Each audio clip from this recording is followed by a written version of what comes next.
morning, Samoa! Whenever it gets around this fall time, I always have the worry just before the intro.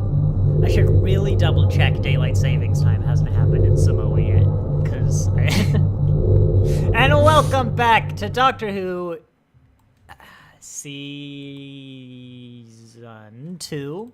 Not series, I don't think. Season 2. I had it, and then you made me skip a week. Episodes 8, The Impossible Planet, and Episode 9, The Satin Pit. Now, Episode 8, The Impossible Planet, of course, it's a two-parter, is they go to this planet, obviously, no clues in the name, that's basically the whole planet is a gym. It's like, the library planet or something like that. They kind of wanted, Fat Planet Fitness kind of vibes, but of course that name is taken by Planet Fitness already, the real-world company. And they go, and it's sort of like a subversion of expectations one, where, they're kind of looking around as most two-parters, and they're trying to figure out what's wrong. Because it's like this weird gym, everyone gets, super buff. It's just too effective, right? Too effective. So there's got to be something weird going on. And they explore around, and they can't find anything, right? They, lift some weights, they try some of the exercises, and they can't do it. And they decide at the end, just a good gym. That must be it. And they're walking out, they walk out the doors, and then they're stretching. It's like, well, that was a big day. And they do the sort of hands above the head stretch, and that's when they realize, that's when they find the Satin Pit.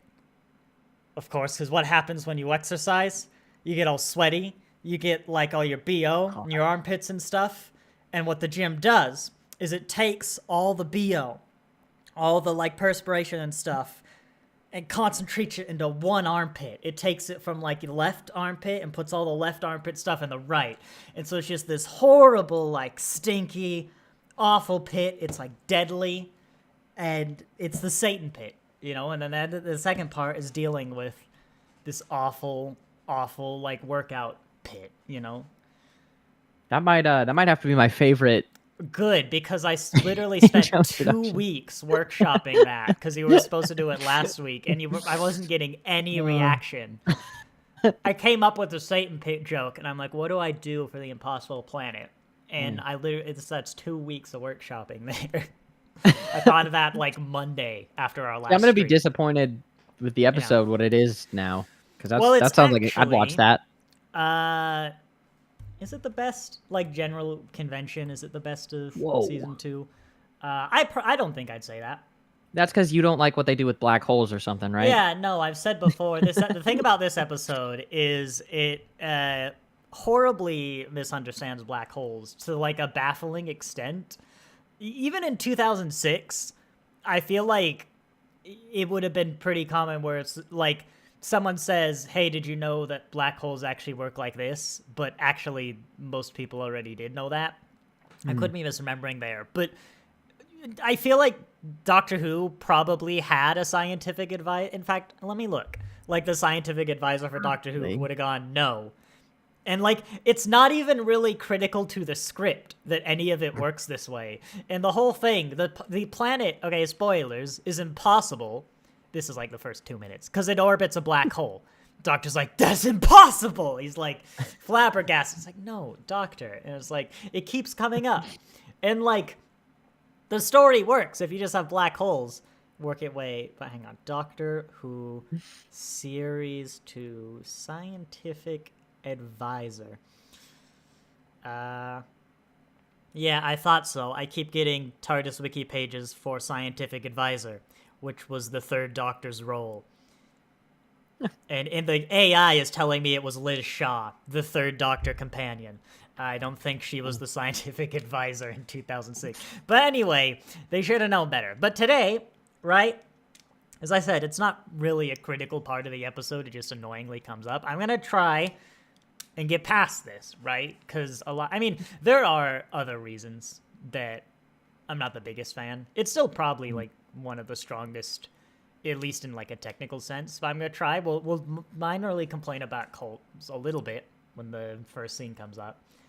But God, it's just such a big annoyance, It's like the equivalent of, imagine if you had like the best episode ever. I don't know. Imagine you had like Heaven Sent, and every now and then they like had 2 people in the episode. I mean, there's only 1 person in that episode, so it doesn't really work. But 2 people in that episode look at each other, and they're basically like, the sun orbits the Earth. You know, it's like they just say that. The Doctor says that too. He's like, the Doctor just doesn't believe that the Earth goes around the sun in that episode. You know, it's like that'd be weird. No, it'd be detracting. Yeah. But you said you had something. Well, actually, before we get into the banter, let's explain how this works. If you don't know what we're doing, we are basically recording an audio commentary track live. So we're going to start with episode 8, The Impossible Planet, then we'll switch. Might have a brief intermission in between, we'll see. But for legal reasons, I can't just stream an episode of Doctor Who, so it is bring your own video. That's a bit of a problem for Doctor Who specifically, because there are essentially 2 versions of every episode. There's the original broadcast UK version, and then there's the original broadcast, well, there's the US version, we'll call it. Sometimes the broadcast cuts some things, but we don't have to worry about that. I actually don't know what international audiences get. I think, well, we call it the American version. It's basically just the UK has their own frame rate standard, and everyone else gets the American version, though don't quote me on that. But yeah, the only difference is that the American version is about 4%, I believe, slower. It might be faster. I don't remember. Yes, it's slower because the music sounds a bit slower. Not enough that you'd ever notice, but if you were to watch the UK version alongside this, you would end about 5 minutes before us by the end of it. It's noticeable, or it might be closer to 2 or 3. I don't remember. If you're watching this live, it's the American version. In the description, it will tell you which one, and there may be a link to the other one at some point. And yeah, we're going to ramble a bit so people can get set up, but afterwards, we are going to do a countdown, 5, 4, 3, 2, 1, go, and on go, everyone's going to hit play. And before you ask, I have no idea what the streaming services use. Someone please tell us if you know. Because even if you're watching this in like, well, I guess I was going to say 5 years, but we're going to be done in 5 years. So if you're watching this within the next 3 years, just tell us. Someone's going to do it, and it's going to be like the last episode of Jodie's run. It's going to be Power of the Doctor, because after that point, I import them from the UK, and we don't have this problem. Well, I guess we do. It's just we're then watching the... That's funny. So this entire series... These watch-alongs are going to be the US versions, except for the 3 60th anniversary specials, which are going to be the UK version. Maybe we just watch it off Disney at that. But then, what do the UK people get? I don't know. Maybe I'll check what Disney has. Yeah, I haven't thought about that. But as I said, you told me you had stuff to share for this. I have nothing to share to them. Oh. My discussion point was our pre-stream thing. Well, I talked about the new 3D printer, which, by the way, is now printing. My wife wanted a big pumpkin. I'm printing as big as the printer can go. Hang on. Monarchy Wombat, I just stream it on Amazon Prime here in Germany, and let's see how it works. There we go. You'll have to tell us. You'll probably learn in the first 10 minutes. I play a blurred version of the episode so we can see, but we'll learn what German Amazon has. Okay. I want to say American Amazon looked like it had the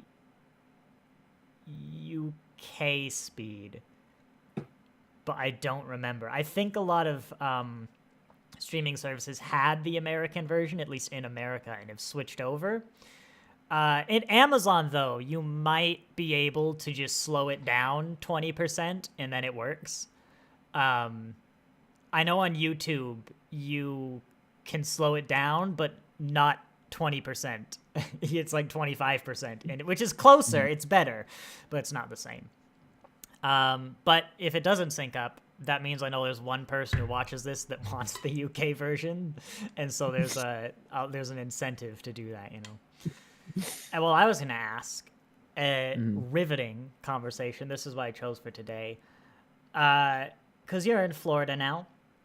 Yeah. Have you noticed? Do you know how they do their license plates in Florida for cars? That's right. This is the topic of discussion. Well, I know it's a one plate state. Meaning? So, you only need the license plate on the back of your car. Okay, yeah. I don't know. That's the only thing. I don't know. What else do they do? I don't know how they do it because I actually saw a Florida car all the way up in Washington for some reason. Oh. Well, in Washington State, where I live, I don't know exactly how they do it, but they seem to started. They basically made the license plate A, and just kind of count up from there, right? And just every car, they just increment it. They probably skip some, they've got like rude words or are just 7 A's, But that's broadly what they do. And so as a little kid, basically every car had an A license plate. And every now and then you'd see a B, right? And I noticed, and this is where I figured this out, because I've never looked it up, I've just observed. And around like high school, you kind of had like an equal amount of B's to A's, because the old cars got phased out and the new cars had B's.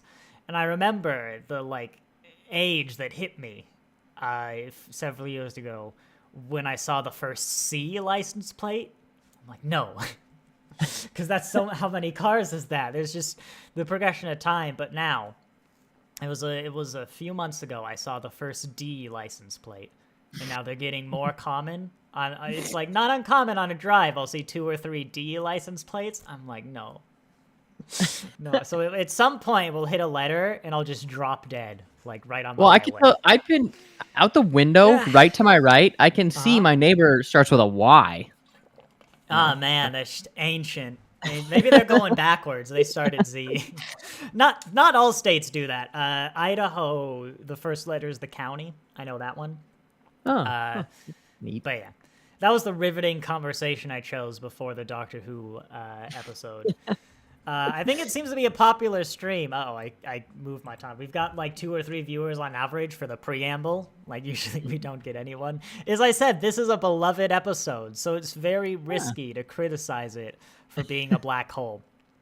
And next week we've got Love and Monsters, which I could also see being somewhat popular. I've been teasing my personal feelings. Actually, next week we tell them now. Oh yes, there won't be Doctor Who next week. Never mind. Next week there will be Doctor Who. It's the one after. Forget everything. That's right. Next week is Love and Monsters. I mentioned before. The 20th, we're not doing it.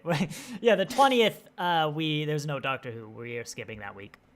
There's still Star Trek, but yeah, that's it. Well, I think we've rambled enough. That was actually 12 minutes. That's pretty good for us. And yeah, I think we're ready to go. As I mentioned before, it will be a countdown, 5, 4, 3, 2, 1, go. And on go, everyone's going to hit play. And this is episode 8 for now. I probably should have made different title cards for 8 and 9 so people know which one it is, but whoops. Okay, where's my clock? 5, 4, 3, 2, 1, go. I mentioned the printer's running. I might have to at some point go and fix it, but it's a single color print, so it should be fine. But if you hear me go like, uh-oh, printer, I may have to leave for like 30 seconds. His hair's back to normal. That's good. Huh? Doctor's hair is back. That's nice. Oh, yeah. Now I've remembered what last episode was, too. Actually, it looks a little odd, like they've had to undo last episode.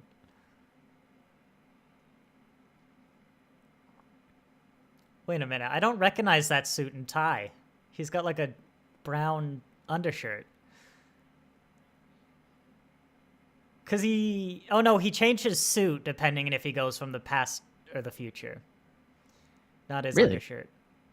Have you known that? He wears the brown suit if he's in the future relative to the last episode, in the blue shirt if he's in the past. I did not know that. Yep, and he does that for like his whole tenure.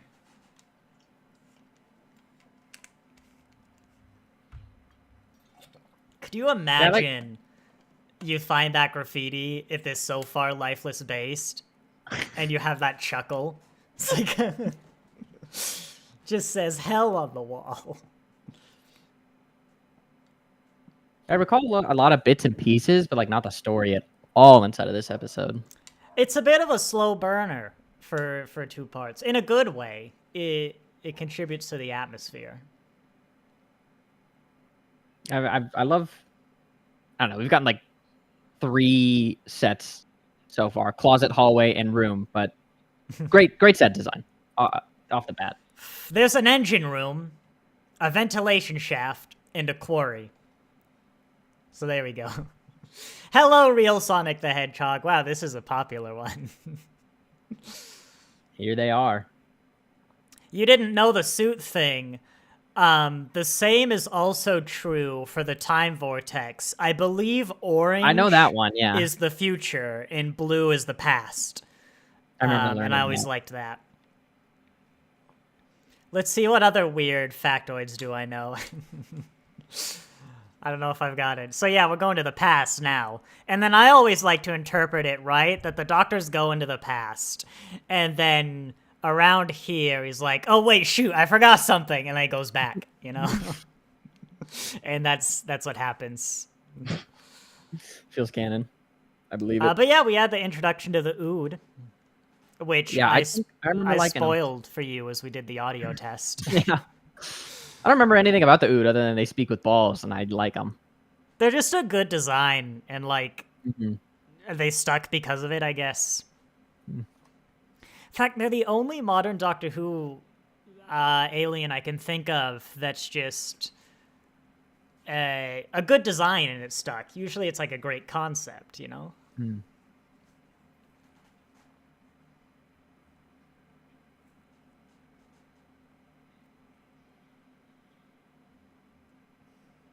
We got someone who's been watching since 2005. I'm later. I think Matt Smith might have been the Doctor when I joined, but I did start with Eccleston. That's when I was born. Might have been Tennant, though. I really don't know.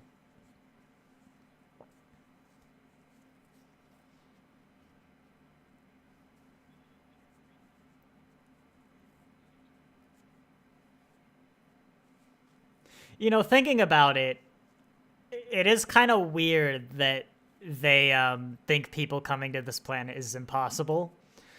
Because, as I mentioned before, this planet is orbiting a black hole, which is, according to this episode, just sucks in everything, right? Like, that's how it works.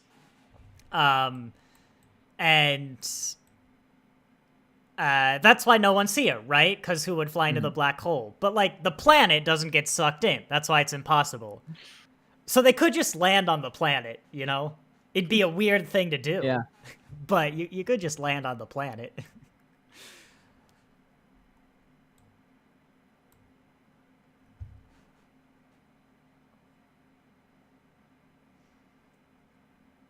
It may be coming back to me. That's welcome to watching a series you haven't seen for like 10, 15 years. Every episode you walk into it being like, I remember these 3 scenes, then every episode comes back to you. Loving it. Continue to love the set design. Really good. They've had some good moments this season. Can you keep talking a bit? You might be a little quiet. On the stream, let us know. Yapping about set design. Look at that chair. It's got tape on it. I think you're good. Okay. Sonic the Hedgehog is right, by the way. If you watch this series from classic to modern, which I did do, there are so many cool little references that you didn't even realize were in the show. Like, there's obvious stuff like Sarah Jane, but even when they talk about Martians and stuff like that.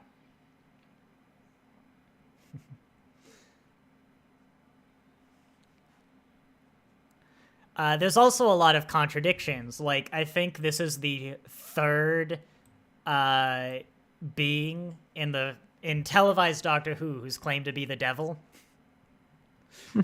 We had Sutek, who claims to be the devil, is in, like, Satan, Christian devil thing. And then there was this blue guy in, like, the final season who I think claimed to be the devil. He looked like the devil, but blue. I don't know why he was blue. Final classic season or final modern? Final classic. There is no final modern yet. Wow. Thus far.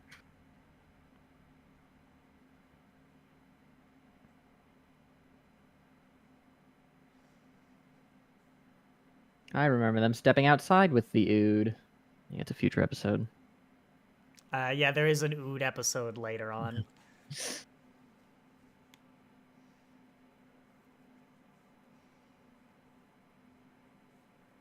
It's weird. I have to remember to glance at the chat because it's actually active this time.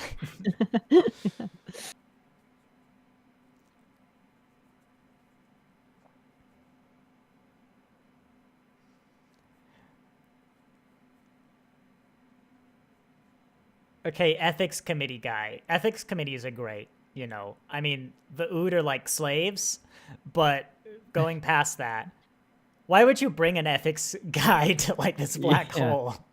There's no one to ethics. Gotta, stay on top of it. It's also so weird when you watch black holes from before. I think it's Interstellar. Yeah. When they basically ask the question, what does it actually look like? And then they asked scientists, and they were like, huh, we've never thought of this. And then they had to figure out what a black hole really looked like, which is, of course, the thing you see nowadays. This is the moment. He's right. Yeah, so black holes are no different. That's the worst thing is it's an orbit. If it was stationary, like not orbiting, the episode works, right? But it's this old idea of black holes literally like sucking things in, kind of like a black hole. And he's right there. Hang on, let's let him explain it.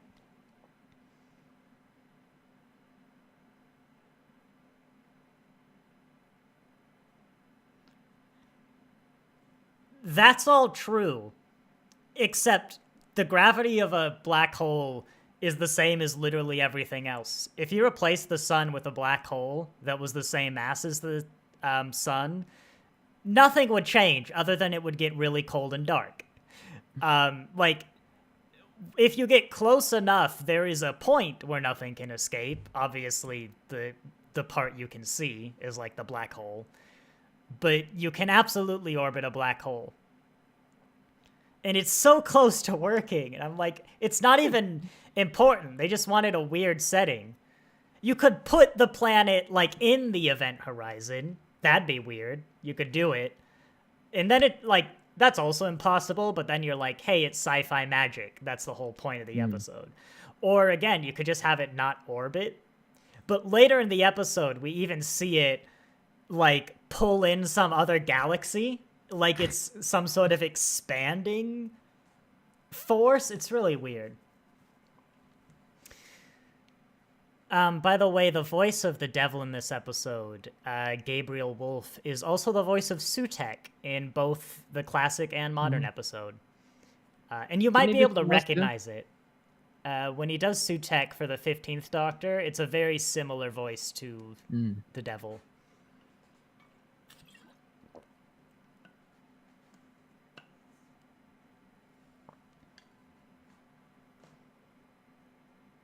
Your seam is still strinked, so I guess it's the same version in Germany. Why the hell Germany, German Amazon Prime, uses the American broadcast version of Doctor Who? No idea. Monique Wombat, if you stick around till the end of next season, you'll have to tell us if they also cut it down. Because it's slowed down. American versions have to cut some scenes, but my Blu-rays do not.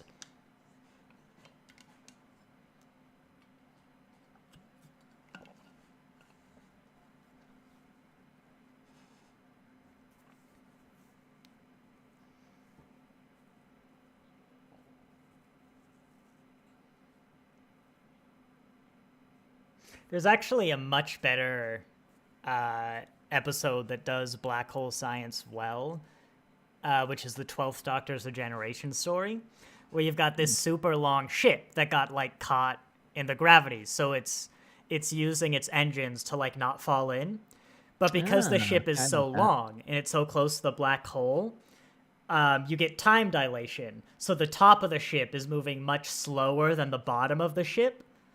So like the bottom of the ship is evolving and like this whole civilization, and the top of the ship has just been here for like 10 minutes trying to escape a black hole. It's great. That's a good concept. I like that. Yeah. That's the ethics committee right there. Everyone's got an ood.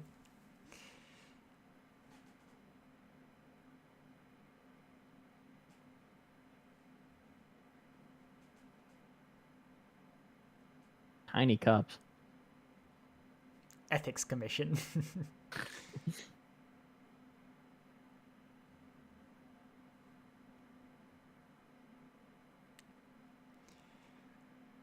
I won't talk too much about the ood because that's what the ood episode focuses on, you know. I wonder if they had any of that in mind when they wrote this, though, or if the ood were just like, yeah, it's just a race that likes being enslaved, you know? Which is like a sci-fi Oh, go ahead. Simple idea, effective, good design. I like them. I kind of like the concept in sci-fi of an alien race that is evolved to essentially crave servitude. You know, like a race that gets, I don't know, endorphins and like happiness chemicals and stuff like that from either just helping or for some reason, you know, they're basically actually like being slaves because it's an interesting ethical thing to explore.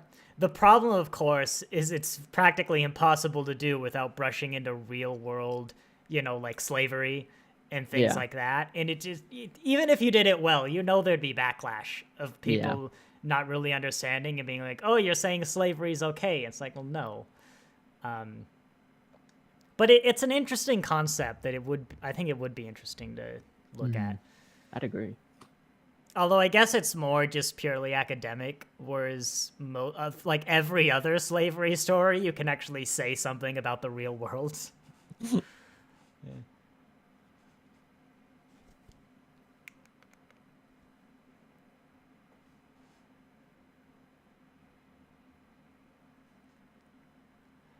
I do love this. I don't think this doctor, but even most doctors really hug people, but I absolutely love this impossible, dangerous situation. He's like, you went there.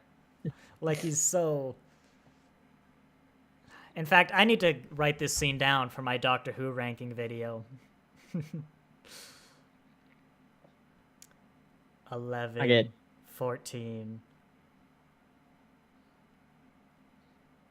10, because it was there. You hate the trope there's a slave race that likes being enslaved. I think it's just too cheap and how it was resolved in the Yude episode. I can't think of an actual slave race. That's not true. House elves. But like other than house elves, I can't think of a slave race that wants to be slaves. And even house elves have like Dobby, who doesn't want to be a slave, you know? But maybe there are just a bunch of examples I don't know about.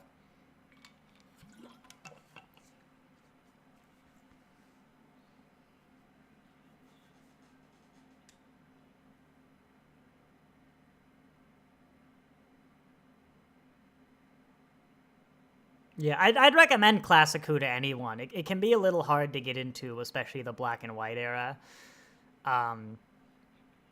It's a possible video, but I think once you get the third Doctor, it's a lot more consistent.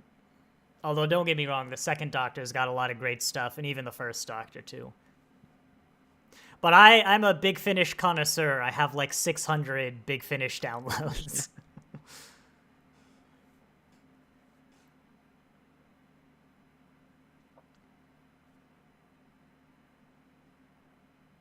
It's like a construction worker's TARDIS in that central section. A what? It's like a construction TARDIS. You know, you got your center console, you got your little things around the outside. You got supposedly a bunch of rooms elsewhere, but it's not like we see them. I'm starting to turn you into a proper fan, lamenting about this TARDIS design purely because we don't have a door.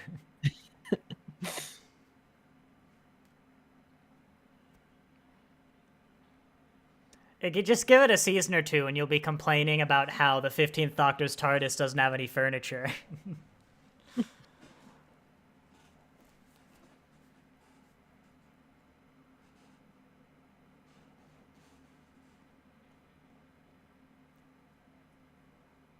It's interesting. This happens sometimes where, the doctor thinks they've trapped a companion, or they might have. I don't think it's ever come up that there are other forms of time travel. Like, Jack has his vortex manipulator, we've already established. And later on, he meets River, who, like, just hops around time and space on a whim,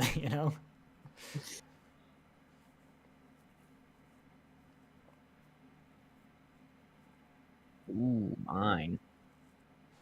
So gross and dirty. I love it. Yeah, this era does do kind of lived in, particularly grimy is its thing. And I think it always works in these sort of locations. But I mean, it does do clean as well, like the end of the world. We had that grimy underbelly, but because it was sort of a luxury viewing platform, all the guest places looked really nice. Yeah. I think Yeah, once Moffat takes over, we kind of lose that a bit. I mean, don't get me wrong, he still has some engineering things. But I think what Russell does is it's very much how, like, the back rooms would look today. Yeah. Whereas after Russell, and heck, even in his second era, they kind of bring it a little more futuristic.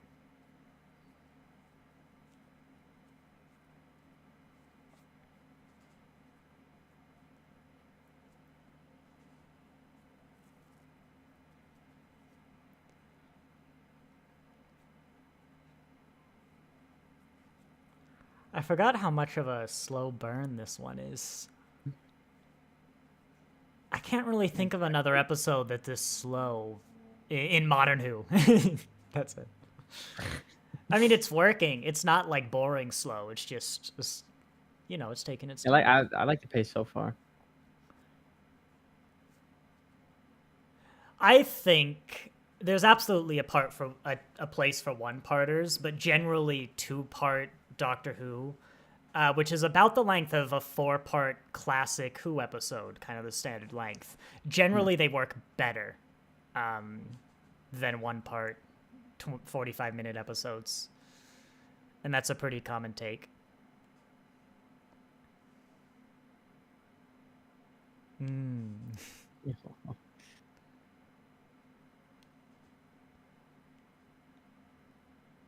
Oh god, I don't know if Doctor Who was like a global phenomenon at this point yet, but god, if I was a like cafeteria worker in 2006, I'd be so tempted to do this. Just every now and then, serving meals and then throw in a line like that. I'd totally do it if someone was wearing, like, Doctor Who merch,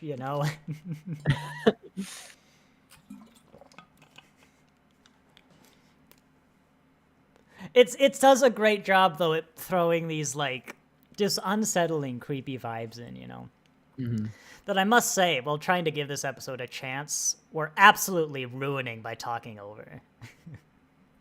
Maybe afterwards I need to give this one another watch. But no, it's good. I mean, I think it's well deserving of its praise. It's just got annoying black hole things.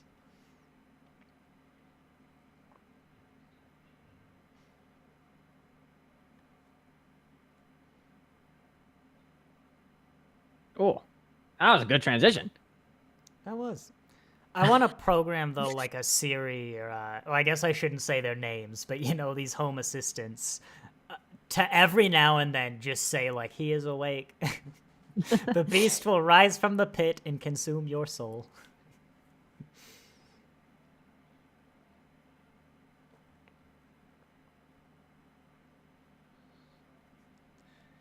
It is funny, though. I remember the devil sounding very old and gravelly, but he sounds kind of young after Sutek.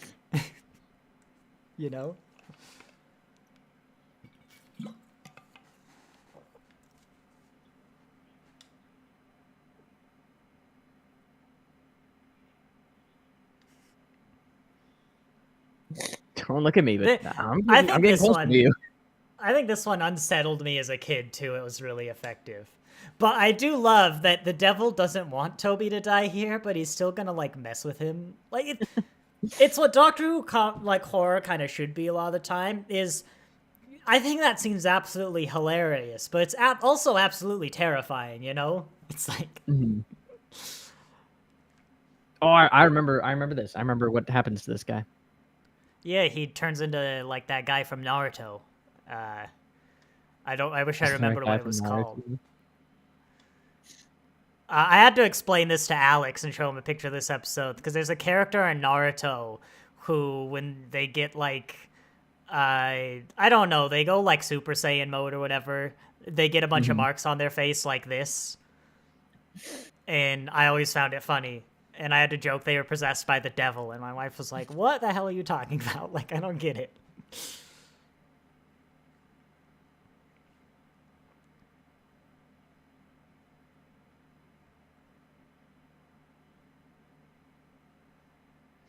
Here's the bit that annoyed me. They keep bringing it back, right? He mentioned the Scarlet system right there. So, like, why was the Scarlet system stable? Is the black hole, like, some sort of expanding influence that will then just eat you?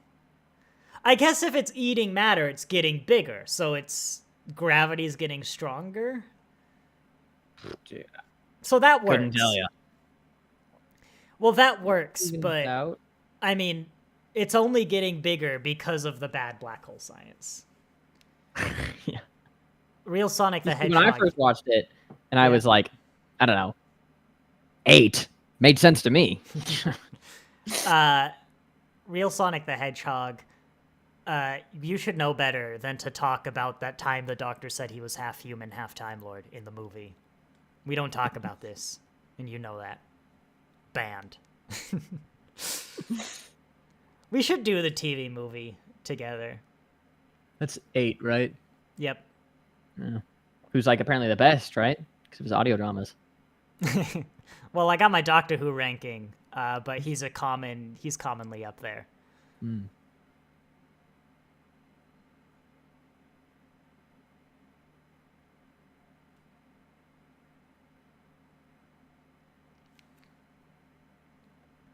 So this black hole is kind of really close to Earth.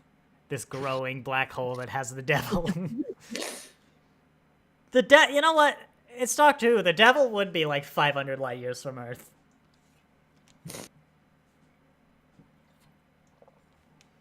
Ooh, fun thing about this line here. Oh.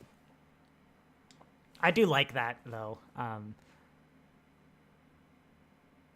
In fact, that might predate Modern Who. That might be from the EU. But there's a cut scene. Actually,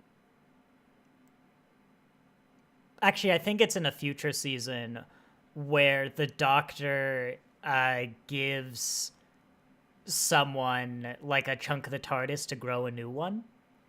I'm being a little vague here, but I thought that was this season. And I was like, it was actually set up, but no. Oh my gosh, excellent point. Toby's devil marks also have great potential as a Halloween costume. It reminds me of this. There's this photo series by some artist that I just love. He's just this bald guy and he covers himself in characters until he's completely covered. Maybe someone knows what I'm talking about. Okay, that sounds really weird. It's just like that, though. It's just like that. But it's really cool how it's done. I also find it funny how his devil marks look like they were drawn on in Sharpie. Yeah. It's probably the worst practical effect in Modern Who. But it's literally just Sharpie. So like for bad practical effects, that's pretty good. I always thought that was a bit of an overreaction, right? You know? If I got a call that was like, he is awake, I'd be like, what?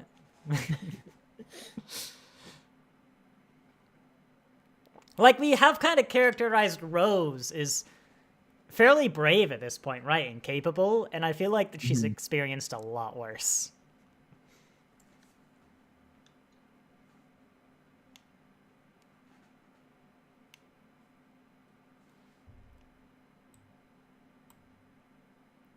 demonic. The Ood are great. I want to look up how many episodes they're in, because I don't think it's a lot, but I also think it's more than I think.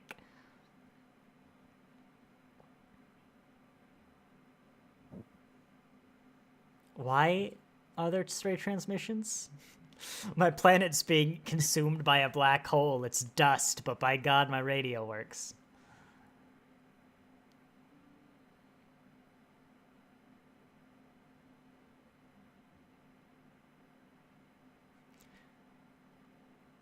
I mean, this episode is just 30 minutes of a slow escalation and an unsettling vibe, you know?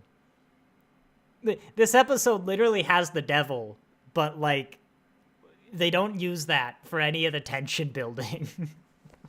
Like, it really knows to... You could probably open with, like, hi, I'm the devil, and be just as creepy. But no, they do these subtle things, which is great. Yeah. Next episode, we actually bring out the devil, but...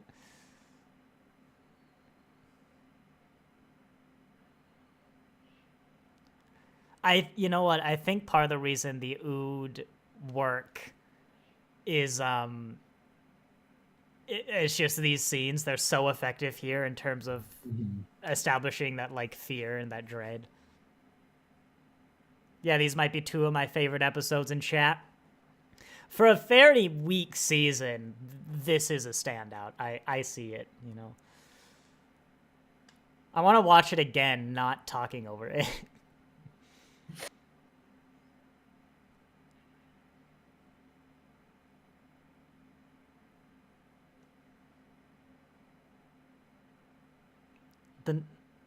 The night... It's a black hole. Why would it matter if you go outside or not?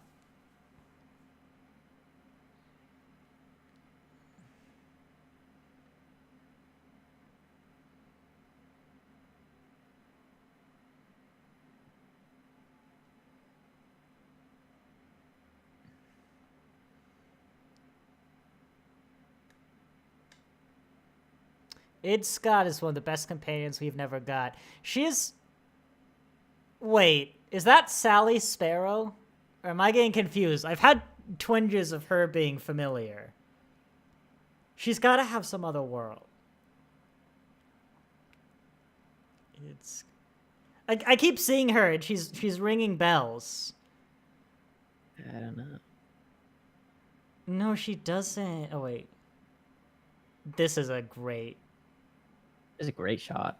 Oh, yeah.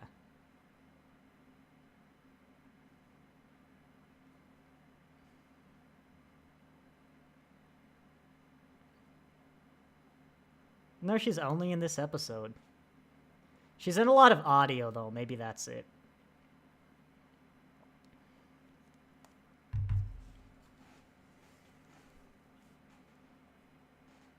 Oh, such a good sequence. I know. I love... I mean, there's music and stuff, but I do love silent scenes. Yeah. Or even just the scenes where we cut the dialogue and the sound effects but play music.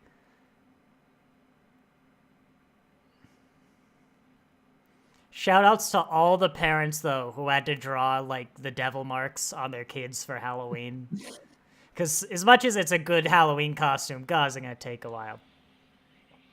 She's in a lot of Big Finish. She's in the Robots series, it looks like, which I haven't listened to, but she had a lot of audio credits. This guy also looks familiar, but maybe it's just because I recognize them from this episode, you know?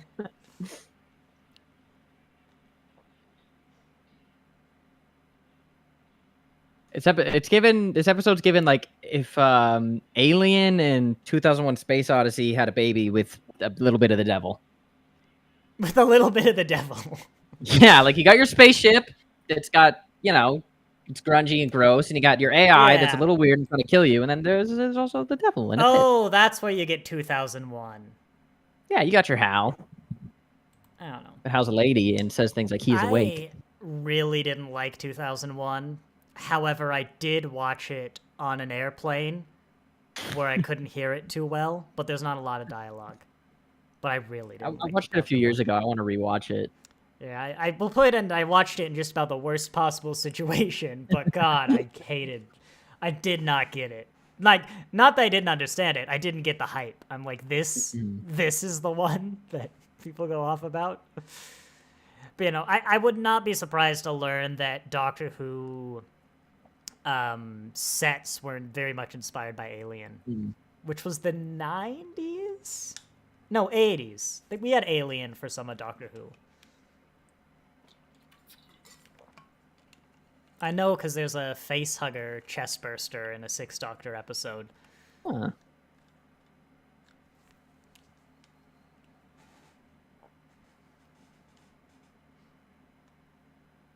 It's just good. See, I feel like they wrote a 45-minute, like part 2. They tried to write an intro, and they were like, you know what? This would work better if we just had escalation for 45 minutes. It's just a string of very well done scenes. Yeah. I'm always a fan of minimal sets, like in a place like they are right now, where they only have like 3 rooms. It's like it's got to be story and character driven, and whenever it's done right, I'm always such a fan of those. Might I recommend the second Doctor's era? No, yeah, that's good. It'll be interesting to see how you react to Moffat. I mean, you've seen him, of course, but he goes less character work. I mean, he's still low budget, so there's not too many sets, but he does have a tendency for scale. But so I was talking before, where a lot of final Doctor Who, like his finales are all character work. Yeah.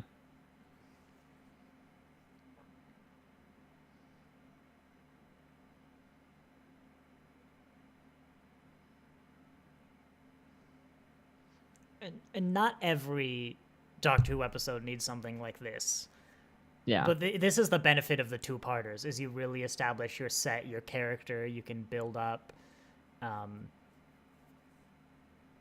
Even on Big Finish, like, I love their classic stuff. Their modern stuff I've generally found a lot harder to get into, because they do hour, but still. Though I've heard their new 11th Doctor's stuff's good. I'm starting to get into that range. And the War Doctor. Non-essential ood. Huh? There's non-essential oods. I thought they were one. Well, there's some that, like, run the engines and stuff, I guess. Yeah. The food workers are essential workers, you know? Hey, is this the first time we've seen the spacesuit that we're going to use for the next, like, 20 to 30 years? Has Shooty worn this yet? I don't think so. Don't think so. We have, like, 13 in the spacesuit. It lasts. It's going to be one of the thumbnails, I think. It might be. I'm debating for the specials. This might be one of the thumbnails.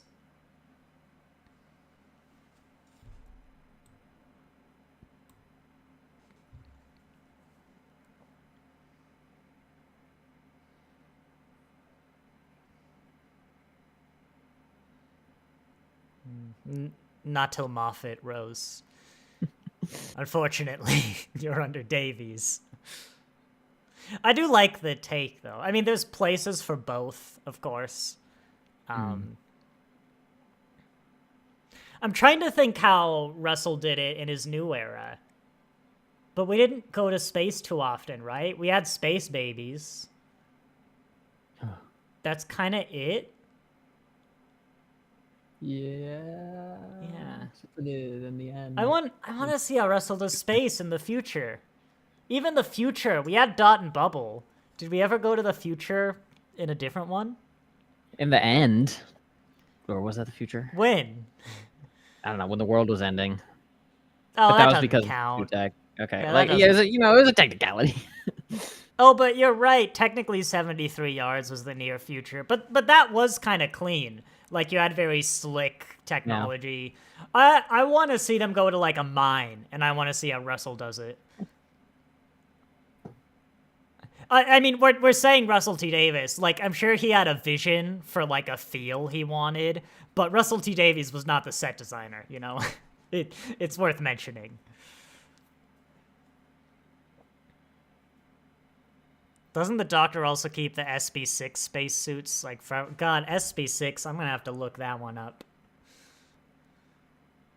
Doctor Who. I don't know what they're called. Is that this one? Oh yeah, it is. No, I don't think we get another spacesuit. Like through 13, as I said, she uses it in Power of the Doctor. I'm pretty sure, but 14 and 15 just haven't got a chance. I think as much as it's iconic, I think we could use more. Like, are you telling me humanity really uses this spacesuit for the next, like, 100 trillion years? I feel like we should have eras, you know? Like, I was looking at, for my job, I was researching, doing a video on space recently, and some of the newer spacesuit designs that have been pitched just for current day missions, I don't like them as much as the classics on, like, the Apollos and stuff. I mean, it's because, you know, it's the Apollo. You see it. It's the spacesuit. I've seen some of them.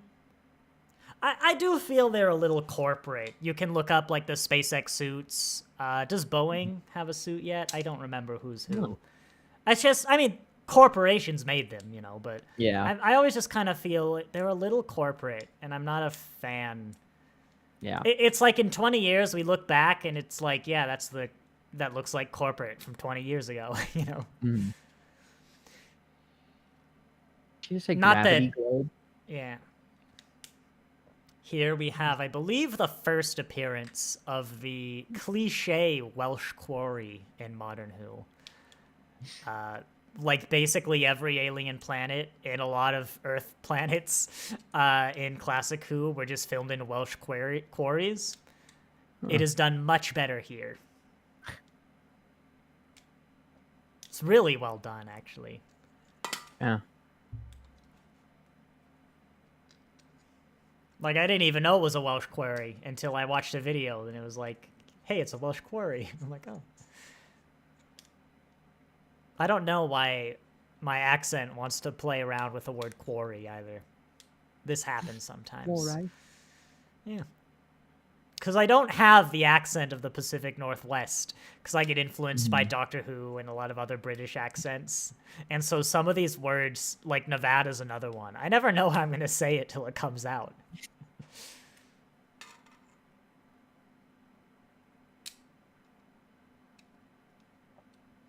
I like the helmets. I love a good helmet. Yeah, the helmets work. These spacesuits are really well for this setting. And I like that it comes up. I just wish we had a few others, depending on, like, the vibe or the year. 100%. I don't know if we set a year, actually, for this one. The Ood episode has a year. So, like, we kind of have... And, you know, the future and the timeline of Doctor Who is basically whatever. You know, we don't tie it together too much. But I do like that Russell tried in his first era. We get kind of a feels. And we get things like Magpie Electronics in a developing world. But... I like that scene. That conceptually is terrifying. They're all staring at you at a 100, I don't know, internal thought level. Oh, Steve. That's terrifying. Steve, you got a point, yeah. Steve's got a point. In Empire of Death, it would have been a great time for 15 to wear the classic Doctor suit. Because, like, well, it's the memory TARDIS, right? So it's just remembering the suit. And he has it in the TARDIS anyway. So that's how you could have the consistency, is if the Doctor gets a suit from the TARDIS, it's this one. And like, we have other suits. Oxygen has other suits, for example. So, heck, maybe they're already doing it. And I just don't remember the random suits because they're random suits. 43,000. Or no, it's set in the year 43K2. Whatever that means. It's the year 43,002. It's the sequel.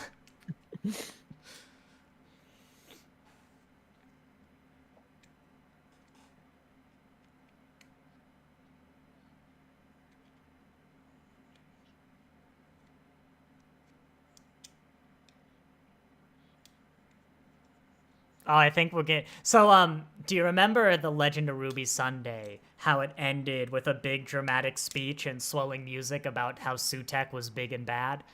You know, Gabriel Wolf, the voice of Sutek. Yeah. Yeah. I don't know, no reason. Just wanted to mention that.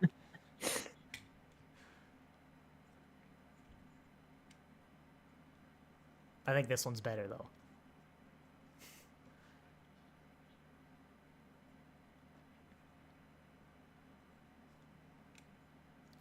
I like that we never learn what he's talking about. Yeah, I like that. It says it good... without saying. That there's a lot in that In scene you can get. You could construct like a whole family history for this guy off that line if you really wanted to.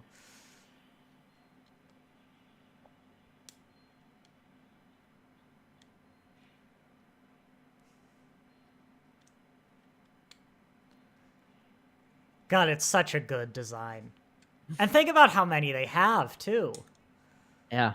Like, often, you know, there'll be green screen trickery to get big crowds. But we see there's got to be at least, like, 5 to 10 individual Ood.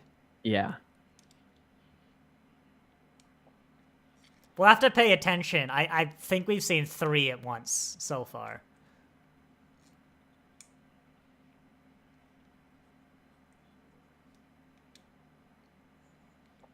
I really need to watch Doctor Who Confidential. Oh, I bet they have 4, because you have little groups of 4 Ood in that scene. There were a lot in the kitchen. I don't remember how many, though. Satin, there we go.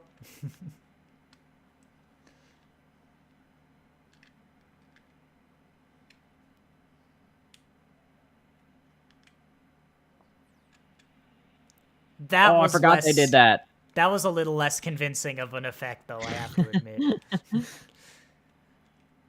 I should compare this to the Legend of Ruby Sunday scene.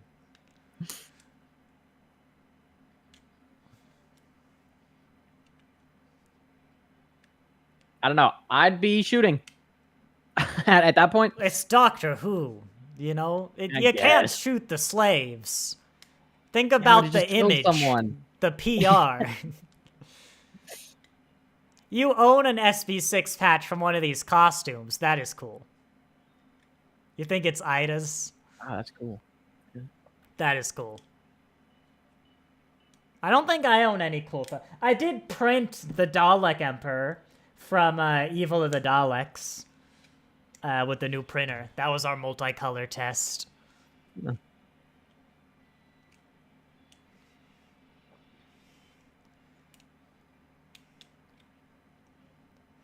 I mean, this is an episode where basically nothing happened for 45 minutes, but it works really well.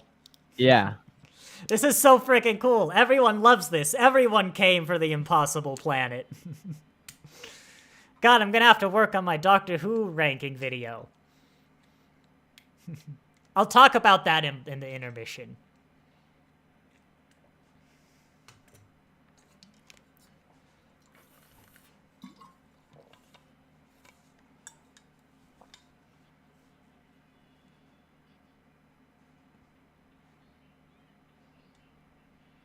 I can't remember the cliffhanger resolution either. It's a good cliffhanger. At least on this half. And shout-outs to Russell. I love that he never has next time on for To Be Continued. Yeah. I can't remember... You know, Moffat does it because there's the whole 12th Doctor finale thing was spoiled because of the next time on. Yeah. Well, and a bunch of other things. But yeah, so I really love him. I'm going to say right now, I'm going to do a 5-minute intermission. We'll still be live. We'll talk about some things. But if you need to go to the bathroom, had something to eat, at 1:05, or whatever hour it is for you, 05, we'll do the next part. So you have that. But yeah, what'd you think so far? I mean, great. That was really, yeah. That episode was like everything that I would want kind of in an episode, with all just the characters, and like it was slow, but it wasn't dragging. Like, it was taking its steps, and it was setting everything into motion. It looked cool. It felt cool. I liked it.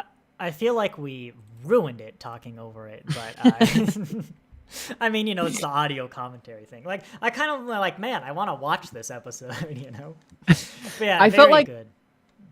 I don't know how with everything that they did in the first episode. I don't know that they'll have a whole episode's worth of things to do in the second episode. Oh, I feel like they'd have a half episode. Well, the first Doctor's already down there. The first episode was set up. It still can be slower paced. There's obviously a little more action in the second part, but like all the first part did was basically have the villains show up.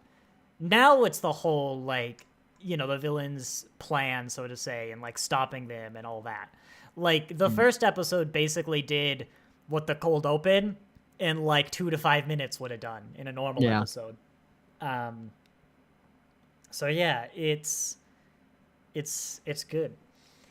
What do we got? I need to set up a camera just to show some stuff because I got my cool Dalek Emperor. Do I have a pure stream? Hang on, do I have a? I do. You do that. I'm gonna get water. I'm gonna refill. Yep. Chat. You love the space station that itself makes me just want to watch anything happening there. Yeah, I really love, especially as like an outpost in probably the most difficult place to build anything ever. I think they might have said it was kind of prefab. I guess maybe it's a little big for the setting, but that's a nitpick. It's really good. I don't always love that grimy feel. Generally, like with Star Trek, it is not a grimy sci-fi. It's not Star Wars. It's very clean, and I think it works there. But I think Russell T Davies' era of Doctor Who really benefits from that grime because it's going for the grounded feel is why he does it.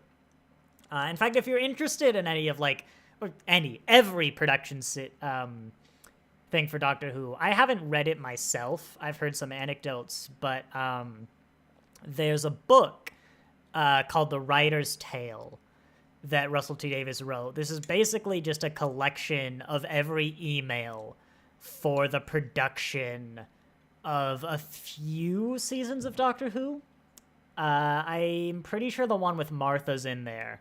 I don't know if it's all of his era. I don't know if it's just one season.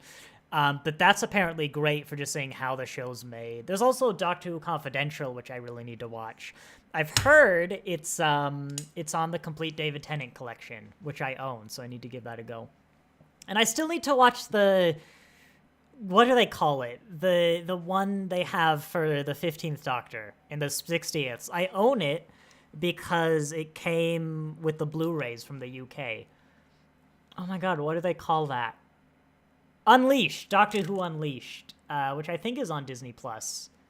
It's probably wherever you get, season 14 of Doctor Who. Yeah, it's gonna get good in the second part. What I've got, I think I'm gonna go grab my. Oh my gosh, no, we already got almost 5 minutes. Yeah, after Kane's back, I might do a little bit more than 5 minutes. Oh, there you go. Well, I need to fill up my water bottle now, so it's your turn to. Ooh, my turn. Yeah. See, I was prepared for this moment, but now there's actually people here, and you guys aren't gonna get it. But if anyone happened to be here when we were talking about sunflower seeds, today I have ranch. I don't remember what I had No, I do. I had dill pickle, and the ranch sunflower seeds. I don't remember who I thought would have ranch because I think I did have opinions about that. But if I were to I don't know. Honestly, I don't think I'd pin any of. For clarification, I did a ranking of the doctors of who would eat what flavor of sunflower seed, and honestly, I don't think I gave anyone ranch sunflower seeds. I was having dill pickles, and I think someone I thought would have dill pickle sunflower seeds. It might have been the 9th Doctor because he'd secretly like those.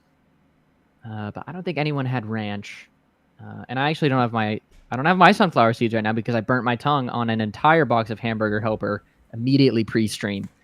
It was a low moment for me, but I feel like I can share it with you after everything we've been through. Oh, thank you. Steve, will you watch the recap? Just syncing up with the episode. I think so. Hang on, let me check. I'm gonna hit play from the start Yeah, we have the recaps. I'm just gonna start at 0 and hit play. In fact, now I moved it. Yeah, no, that's got the recap. So yeah, what I do is I literally just hit play for exactly this reason, so people can sync up. Don't skip intros if you're on like Netflix or something. It should be good if we just start at 0. I've never had problems in the past. Even with like Star Trek, they do like this, little special logo for every series, and they put that on all the Blu-rays. It's generally the same thing. If it really worries you, you could skip ahead a little bit and pause and then wait till we catch up. But you can also look at the time bar. It might be a little bit off, because maybe they like speed up credits or something. But if your episode is about 49 minutes, 33 seconds, then we should be good. In fact, I don't actually know everything that's at the end. I should check. Captain Jack would eat ranch. What the hell were you talking about when I was gone? We were back on sunflower seeds because I got a new bag. Oh, yeah. That's it. I could see Jack having sunflower. You've got to have ranch, 3 years of sunflower seed conversations in you. Well, I have a new bag every couple months, I guess, at this rate. Yeah. Well, yeah, Jack would have ranch. We're a little over what I said the intermission would be. It's now 1:07, so I think we'll get going. It's lovely having people for this one too. For once, we generally get views like after the fact. Is people watching the recordings? It's good to know streaming seems to have American speeds. I mean, it's upsetting that streaming is using American speeds, but it's good for us for purely selfish reasons. And since it's Germany, I would imagine that frame rate thing isn't in the EU either. If you want to know, you could spend so long looking into it. Even like when I say there's 2 versions of every episode, that's technically a lie. But you'll like nowadays in streaming, unless you're literally watching this being broadcast on a television episode, like it's gonna be 2 versions. Okay. I'm so pleased you found this totally by accident. Thank you. We've done every episode before this. We review. Actually, I will say that. We review the new episodes. So starting with the 14th Doctor, I reviewed them. Not watch-alongs, but like the Saturday, Sunday, it depends. After the episode airs, we review it. So we're going to do that with season 15 or 2, whatever we're calling it, the new Ncuti Gatwa. You joined me, Caden, starting with the 15th Doctor. Yeah, you were there for the first one.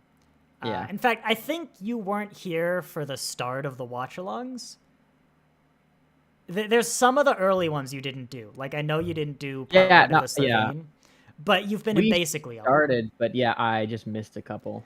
After, I think, like, that Slovene one, if you can't make it, I've just canceled. Yeah. But yeah, the plan's to go all the way through the 14th Doctor, so catch up where you joined. And then I'll probably do classics. We'll see if I can string you along. We will also be doing the Christmas special. So if that's something you're interested in, it doesn't have a date. Well, obviously it's Christmas, which is a Wednesday. So we might do that Saturday. We might do Thursday, Friday. But yeah, we review all the new episodes. But yeah, it'll take like 3 years, but the plan's to get all the way through Jodie. We'll see if we both give up on Jodie, but the plan is to go through 13. Right, after the ad. And yeah, we do this every Sunday at noon Pacific Standard Time. So keep in mind, daylight savings. I will look that up, actually. When is daylight savings? Yeah, that'd be good to know. How are we going to fill 5 minutes? Is that good enough? Oh, actually, it is 4 weeks from now. It is November 3rd. It is also, assuming plans stay the same, it is the final 2 episodes of this season is daylight savings. So that is fall back. So unless you also have daylight savings, the episode will be an hour earlier. It will still be noon, but noon is an hour earlier. I will bring that up the stream beforehand.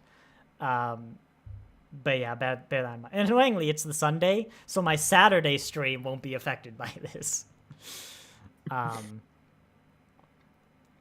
Yep, you're in Denmark. Trip it nicely. It's lovely to know my noon streaming is working. It's so hard doing live streams in this time zone.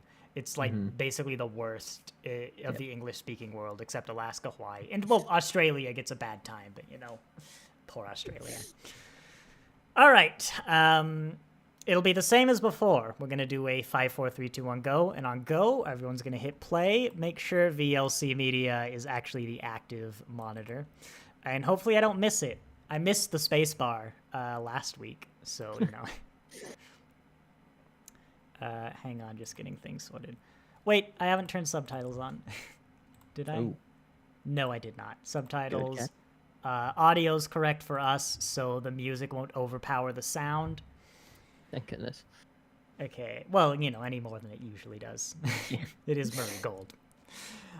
5, 4, 3, 2, 1, go. There we go. Nailed it. It's just hitting the space bar, but I'm so proud every time. It's hard work, you know? You know, I've missed, you know? I've done like 100 of these. It happens. If I miss 2% of the time, that's still like 10 episodes I'm going to miss. Oh, so funny. Yeah, so we are doing the next time on. Now we know. Yeah, good to refresh. It's been a minute. Yep. I always imagine there's got to be someone who watches this and like habitually skips intro and goes, wait, no. Yeah. Ooh. I like this as well. Like the recap is basically nothing happening because it was just atmosphere.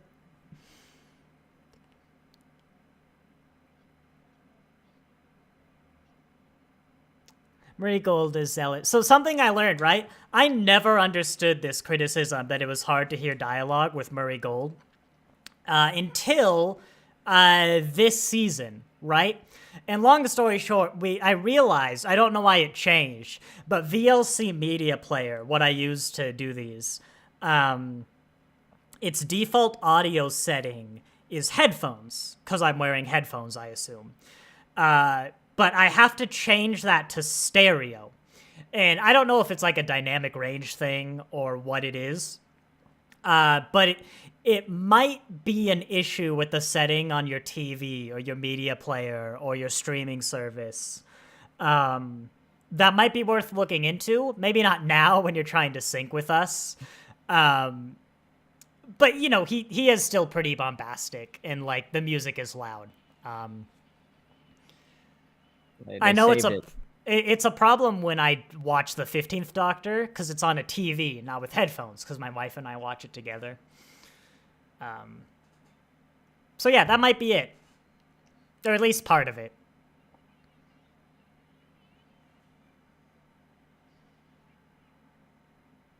I talked over it. How did they get out of the Ood situation? They shot them all dead. Oh, you know, so they saved it for the second episode. The solution was right there, staring you in the face. He was literally armed, threatening with a gun. It's like, you know, I don't know how we're going to get out of this. There it is. It is a lot for Doctor. I mean, they're literally, like, that's a pretty real gun, and they're shooting their, like, slave race. Even though they're aliens, which, you know, TV censor generally gets past. It is actually a, you know.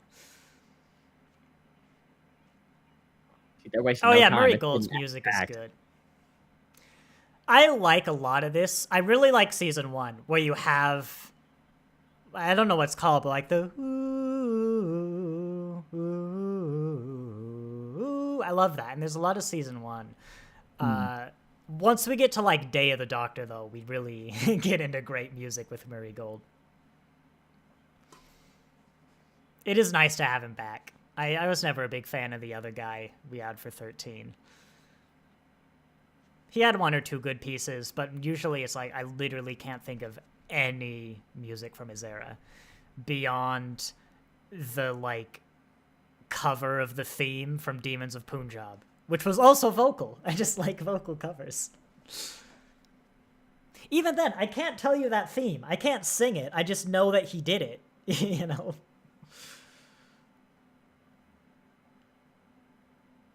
Roses is good. Which one's Rose?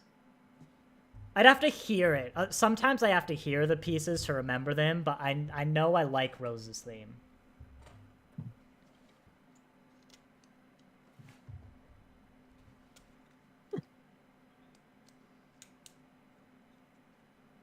Ida is good companion material.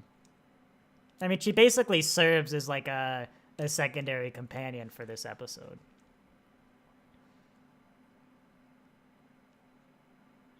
What is Rose's theme? Is it the chanty one I sing? You've got me. Hang on. Beats me. I got a Rose's theme. Rose's theme. Hang on. Oh, that's an ad. I got my headphones off because I have to hear this. Oh yeah, no, that's a good one. It's the piano-y one. I literally needed the opening swell. And I'm like, oh yeah, that one.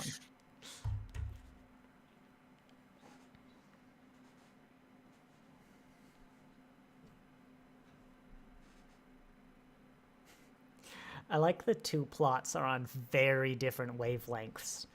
You know, up on the base, we're fighting for our lives. The other one is like, we should go in the pit. Like, unironically, I love that. No, yeah, it's great. It's good storytelling. I'd love an episode that's just this, honestly.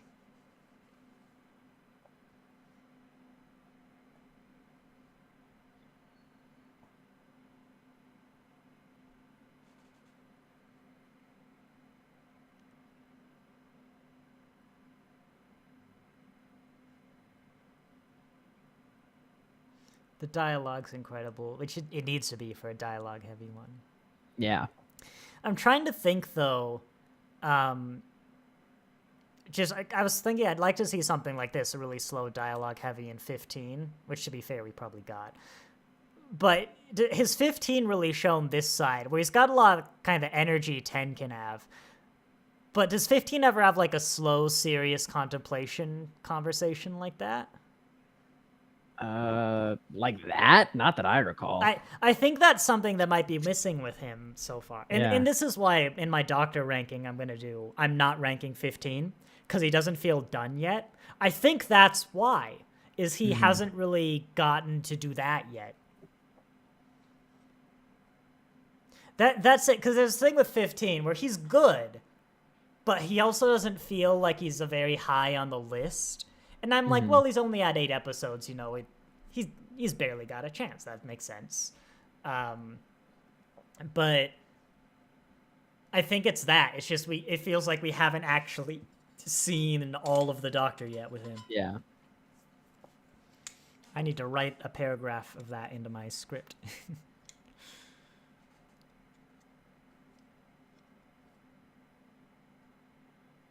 Tennant cements himself as the best actor to play the role in this point in this episode. Look, I don't like the speech from the Zygon inversion. I know, the hottest take you will ever hear. But I'm sorry, I think that's Capaldi. I think Capaldi's... But we got a lot of great Capaldi, Colin Baker, David Tennant, Matt Smith. Oh, guy, you know something I learned that I was like, how the hell is this not just known?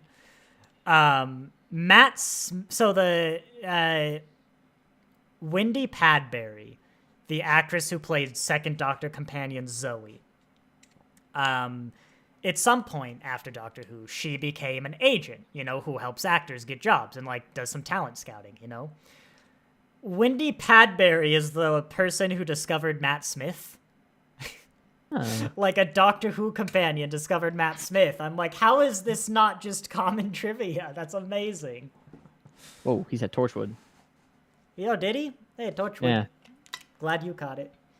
I wonder if we'll see them again.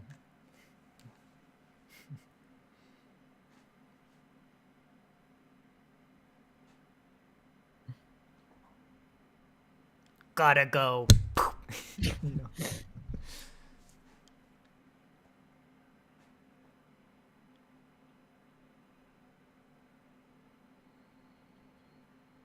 I will still put forth Russell T. Davies as the best at naming aliens.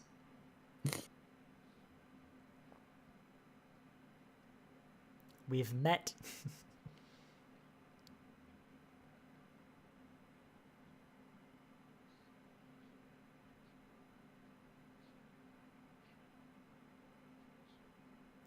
I love how colorful the story is, you know? It manages to get these religious vibes and feelings, but while still firmly keeping it in like the soft sci-fi of Doctor Who. Yeah. It's a good screenplay, story.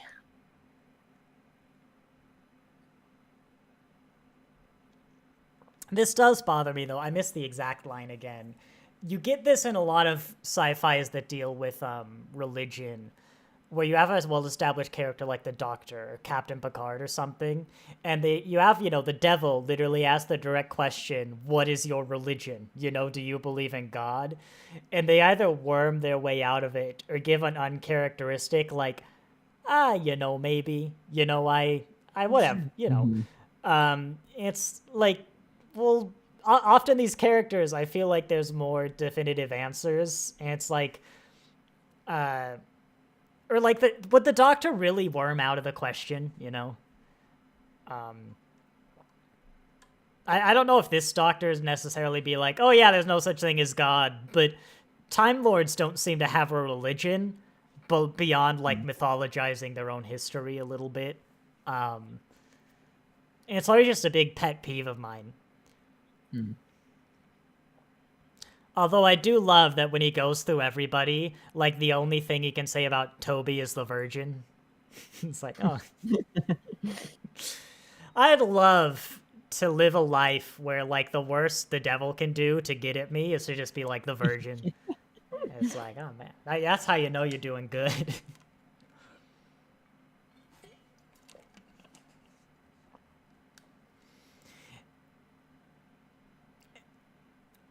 It is also weird to me that Doctor's like, I don't know, maybe they're telepathic. but more broadly, I feel like this episode does a good job of like, yeah, it doesn't have to be like literal biblical godly Satan, you know, angel fell from heaven kind of vibes. I mean, we really get into the territory when we're talking before time of like, if God existed, you know, wouldn't they be an alien species? Kind of by definition. They're alive, they're not human, therefore they're alien. But kind of brushing that aside, it's like, yeah, I think it does a good job. Because he can't just be like a telepathic psychiatrist, you know? Or like we have godlike beings in this uniform, you know? You've met some with 15.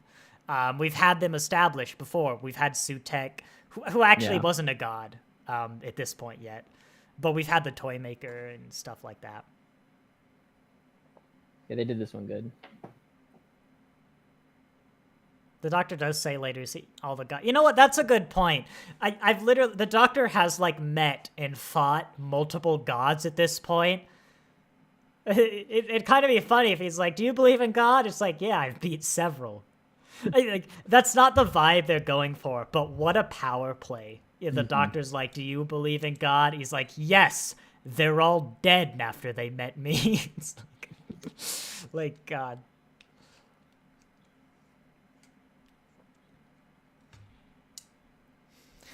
Although, again, I think basically all the Doctor Who gods are just like extra-dimensional beings or beings from the previous universe. Don't worry about it.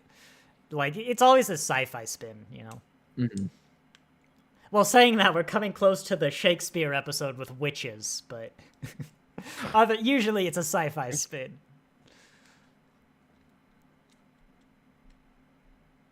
And you got this, too. It's like you can bring the very spiritual, colorful language and actions of the devil and be like, no, actually, there's like a strategic mind behind here. Even if it is like, you know, some supernatural being. You know, they're still like thinking, they're planning, they're strategizing.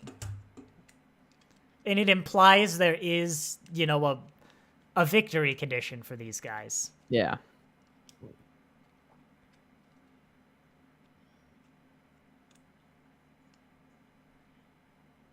The writer of this episode, I didn't recognize him. I was going to ask, was it Russell? Curious. Who was it? Matt Jones, maybe? Doesn't sound exactly familiar. recall. I'll give him a check, though. I don't know too many writers of Doctor Who, and I always have to check what they wrote. I think Mark Gatiss is the only one I can tell you most of what he wrote.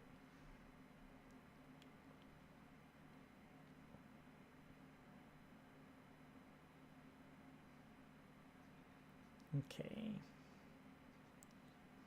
10th.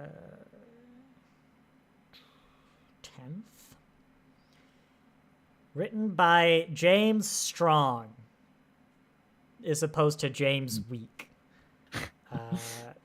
James Strong.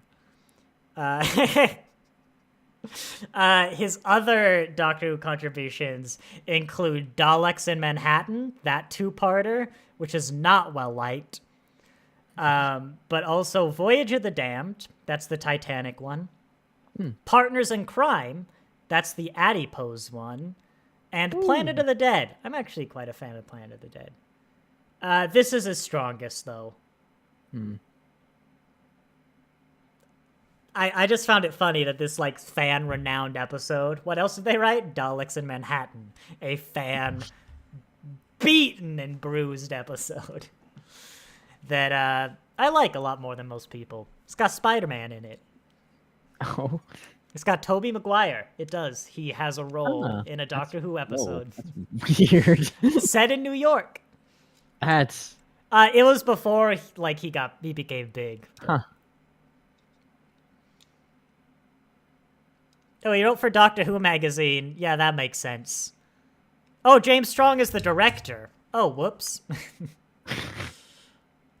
Let me get Wikipedia open.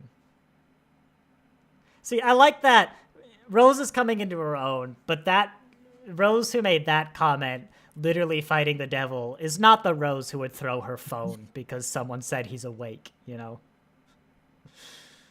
Oh, yeah, it is Matt Jones, written by it. Matt Jones only wrote these 2 episodes. That makes sense.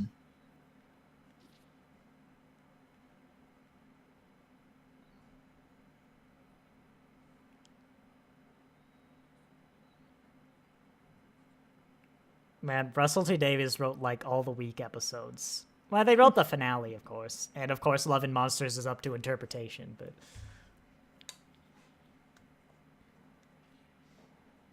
I was gonna say Russell T Davies wrote all the strong episodes of this season, like the Shruti Gadwa season, and so it's kind of a reversal. But no, he just wrote, like, all the episodes. So, you know.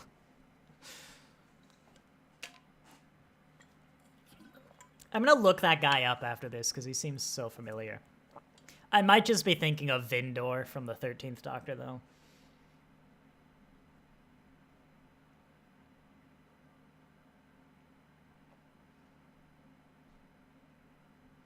So you see that tiny little spool of cable? I do. I'm pretty sure that's like 12 miles of cable or something.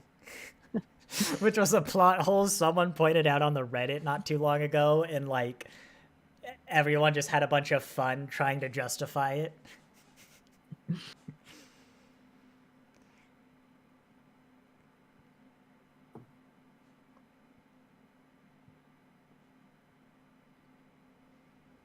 I think 15 just needs an episodes like this. Give 15 this script, and he'll really jump up in my mind. He'll be finished, you know? Yeah. I'll put him in my ranking. Because the reason he's not in the ranking is that every other Doctor, I'm confident they're not really going to move, or maybe they'll move like 1 or 2 places. But relative to the ones who exist now, they're all solid.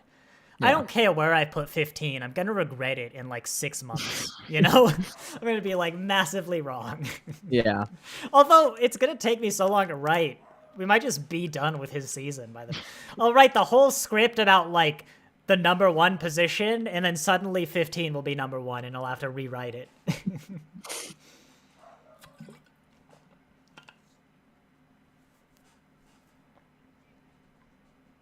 Ethics Commission, remember. Why not just have him be like Slave Master? Is it not relatable enough? I don't know. I think this is the first time in his job he's probably considered murdering all of them. You know what? I don't, though. I don't. The second Doctor is the best, though, right? Steve, I'm not going to spoil my list, let alone the number one position on the list. You're just going to have to subscribe, watch that.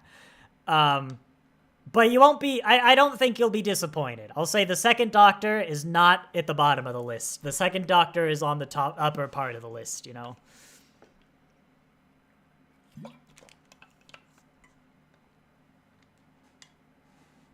I will tell you, though, he was hard. It was him and the third Doctor. I really fought between those two places that they got. Those was a hard comparison to make. Which is funny, because in a previous stream, is a reference of how difficult it might be to make this video. I said, how the hell would you compare the second and third Doctors, It's like they're just so different.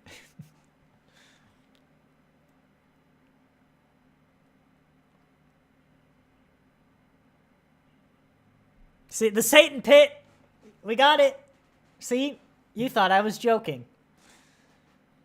Oh, you had a stinky armpit. Oh, yeah. You forgot about the best joke I've made in the history of my channel already. I just got confused. I assumed he farted. I assume he's sweaty. But that makes a little more sense. That's how I always read it. I don't know. Do you like nervous fart? That is a thing, but... Wait, is there a fart joke in this episode? Matt Jones said he always wanted to write an Aliens film. I have never seen an Aliens movie. This is no surprise whatsoever. Yes. Maybe I should watch Alien because it's so iconic. I'm just not a horror person. Thought it's he much more farted. sci-fi action, but it's definitely there's horror elements. Monique Wombat also thinks he farted. There we go. We'll have a poll. I kind of like the take that he farted just so that this episode has a fart joke. It's so Russell. But Russell didn't write it, okay? Remember. Just imagine he hands a script in and Russell's had one note back and it's need more fart joke.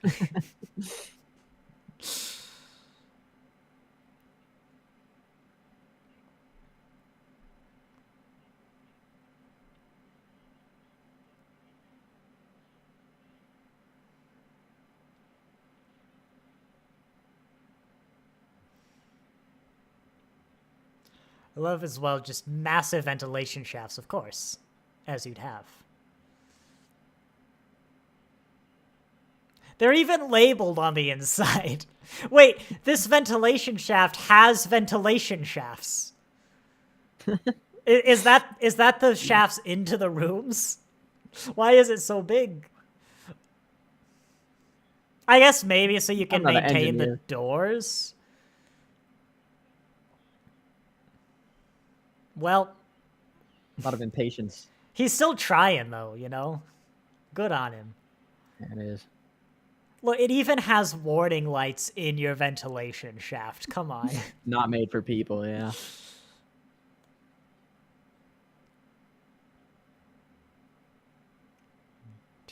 Oh, yeah, the air thing. That makes sense.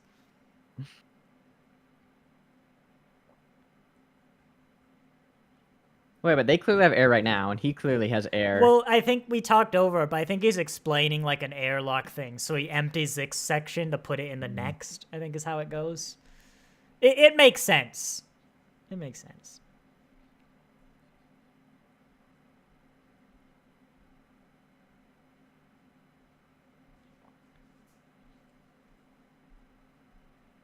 I can choose the manner of my departure. I like his dialogue. It's just, it's unique, but it's also not contrived. Mm-hmm. It's just someone who uses big words. Yeah. I feel like I tend to use big words, not quite like this, but especially when I write my scripts, they're very kind of formal.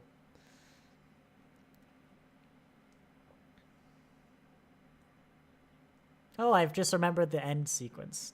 This has a nice end sequence, this story.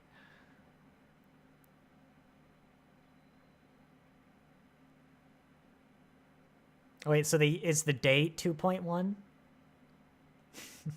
43. Oh. K 2.1. Yeah. Or maybe it's tomorrow. They're 0.1 through it. 9.2, that's next week. Oh, no, he died for nothing. Oh, well. If only we hadn't sped up the removal of air from the previous room.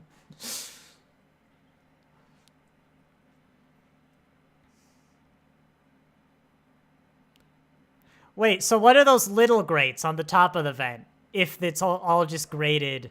Tiny rooms.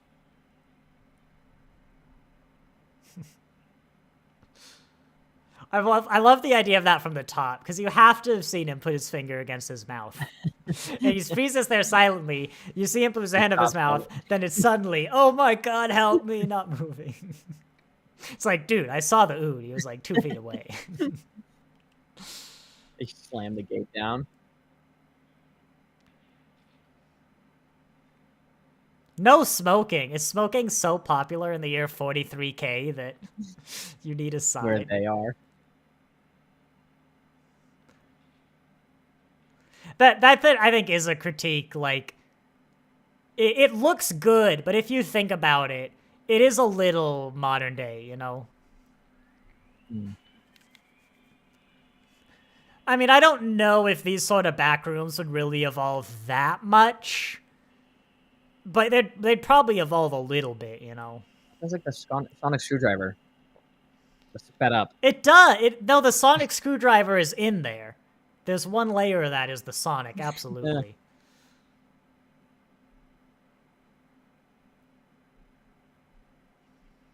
Yeah. Wait, does the devil like Rose's butt? I've just clocked that. If Toby's still the devil. Would have, yeah. There we go. Would you be flattered? I don't know.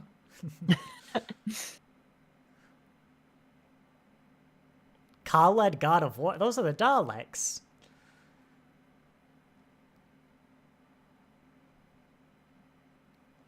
I like the void. I don't know about the Dalek. I mean, it's pre-Dalek, I guess. Oh, hang on.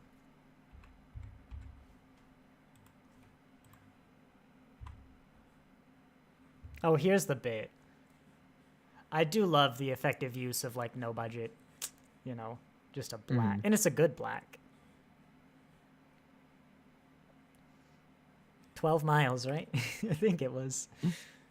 It's definitely measured in miles.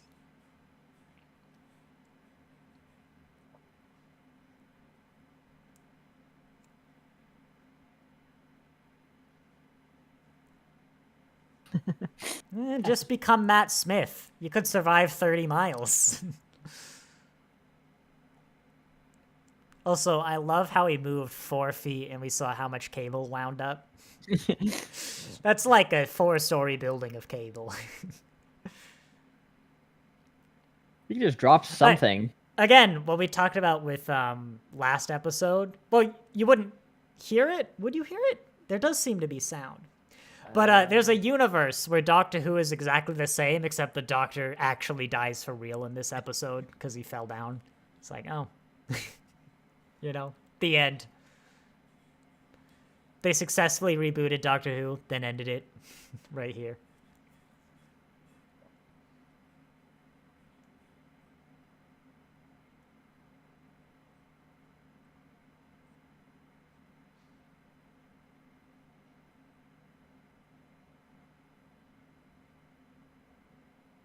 I like the soundtrack for this one.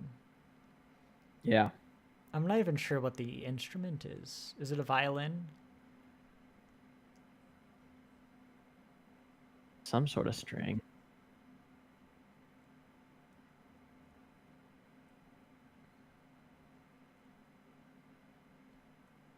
Here we go. Here's the... There it is. I can't answer that because a lot of religious people watch this show. Yeah. Like, in context, maybe it's a little better, but I feel like not only would the Doctor not have really dodged the question, but I feel like he absolutely would have had an answer. Yeah. You do get some interesting introspection, but I'm like, maybe just don't write a scene where you have your character directly be asked, do you believe in a god? What is your religion? If you don't want to say it, you know? Like, I do like the reflecting on that rule, you know. It's just a pet peeve because it happens so much to kind of dodge the question. It's really not that bad in this specific instance. Oh, here's not Rose's theme. Never mind. Ah, the other bit I love to ruin the moment is the Dalek music. The ho ho ho ho So, ho like, ho yeah. ho. Now, for some reason, I got it in my head where whenever I hear the chanting, what I hear is, make me a bacon sandwich, make me a bacon sandwich. And that's the theme of the Daleks for like the first 2 seasons. So fitting. Yeah, yeah. It really kills every Dalek scene, but and now I've done it for you too. You're welcome. But if music doesn't have lyrics, the moment I hear lyrics for it, those are the lyrics forever. Yeah. The words to the Mario music is still an ad for the Nintendo DS I heard in middle school. I remember that, yeah. School is out. You Our told me grades are good, and here's a way to make summer awesome. You remember that ad? I remember you telling me about it. I can still tell you about an Adventure Time marathon at 4-3 Central New Year's that happened probably like 15 years ago because it was to the tune of like Old Lang Syne, which isn't as big in America, I don't think. I didn't know the words. Oh, the Song of Old apparently is the name of that soundtrack, which I love. I really love it. A lot of my shows have like TNG and Doctor Who have really great like first season or 2 music that's totally different from the rest of the show, which is still good, but there's just something about those early ones, you know. It's like a what if that tone stuck around, you know. Mm-hmm. And if only. I mean, it would have ended with Moffat one way or another because he wanted something totally different. And don't get me wrong, like Moffat gave us Day of the Doctor, or not that. I Am the Doctor, which is like the greatest Doctor theme there is. It is the Doctor Who song.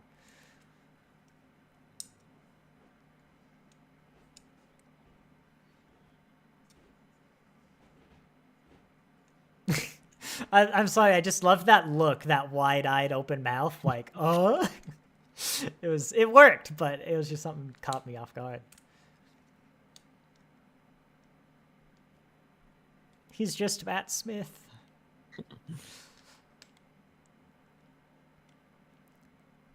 I am going to make this joke literally every time the Doctor's threatened, by the way. As soon as we learn who the 16th Doctor is, it's coming back. Like, don't worry.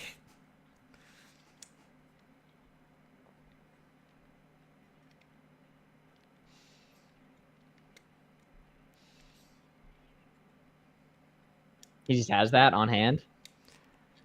I mean, like an emergency thing. He is in the control room. Maybe he picked it up earlier. Maybe he picked it up to, like, stun a nude. It's not the worst thing. Mm-hmm.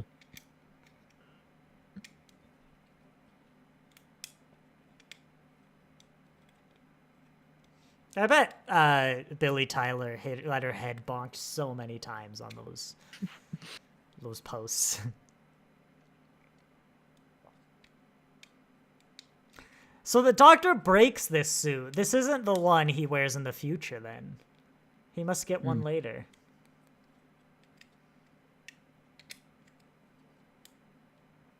I want to see the classic Doctors in this suit, just because it would really trip me up. I remember when I watch Big Finish, I start with their oldest stuff and have been working my way forward. And I got so, like, thrown out of whack when I listened to a monthly adventure that referenced, like, the woman in the rainbow shirt. And I was like, is that 13? Like, did the 5th Doctor just reference the 13th Doctor? And I had to check the dates because I was like, whoa, you're not supposed to get that in Big Finish. It was funny. That's such a spaceship looking Oh, spaceship. no, the Ooze song is Song of the Ood. I don't think so because it's in season 1. It can't be the Song of the Ood.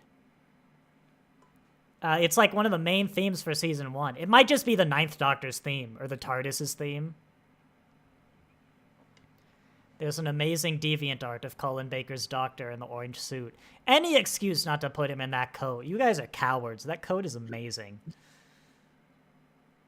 I can say that. I already told you I don't like the Zygon Peace speech, so anything I say is just like so much less degree than that.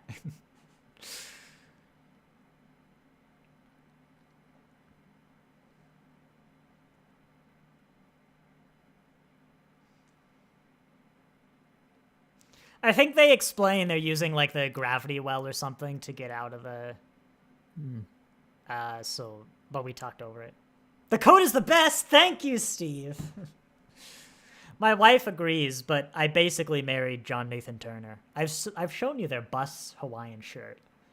One of the 15th Doctor reviews has that. In fact, I'm gonna try and bring it up after the stream if you want to see my wife's bus shirt.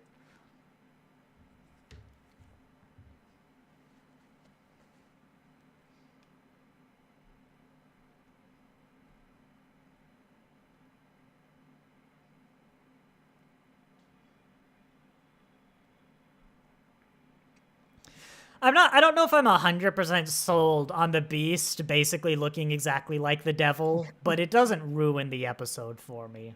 In my head, I remembered like a pseudo like Terraria wall of flesh. I don't think that's ever in Doctor Who. And I don't know why, but I guess it was a real beast. You know, the things that you can get in your head.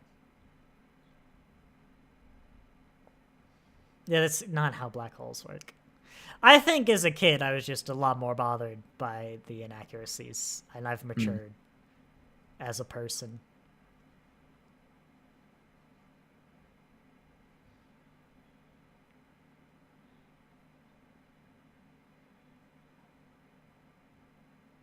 GG's. Charming. Man, Gabriel Wolf really let himself go.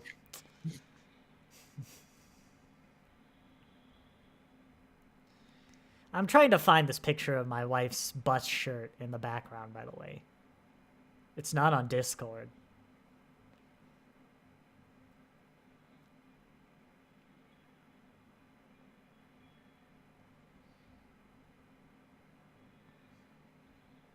Got 12 more minutes. The problem with the two-parter is I've drunk a lot of water and I really need to go to the bathroom.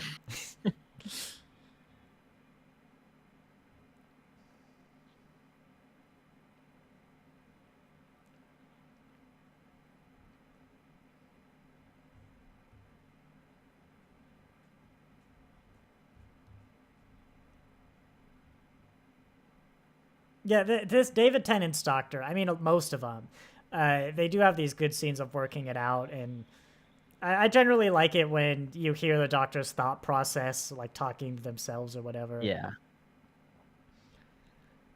I mean, I don't think we need the excuse of like, well, if you need anything, you know, if you can hear this, I hope you can hear this because I'm talking to myself. Just have David Tennant talk to himself, you know? I think the Doctor could do that.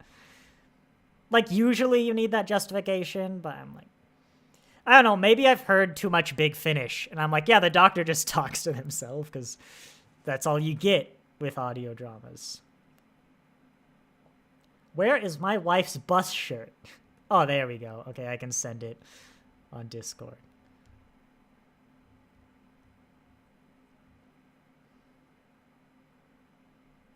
Wait, why does the Doctor have a problem with Before the Universe? He's met beings from Before the Universe, from the previous universe.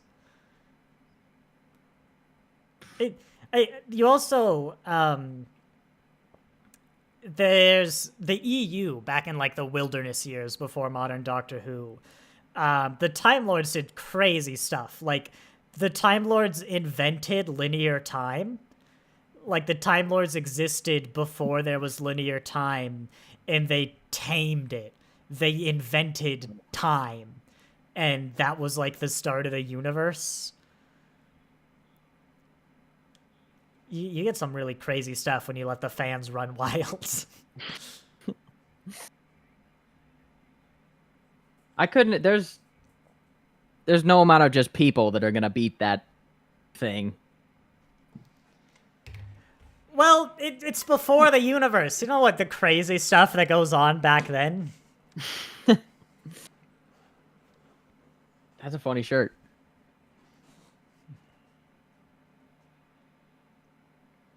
Yeah, I'll show that bus shirt. People loved it last time I showed it because it's not at all what you'd imagine when I say bus shirt.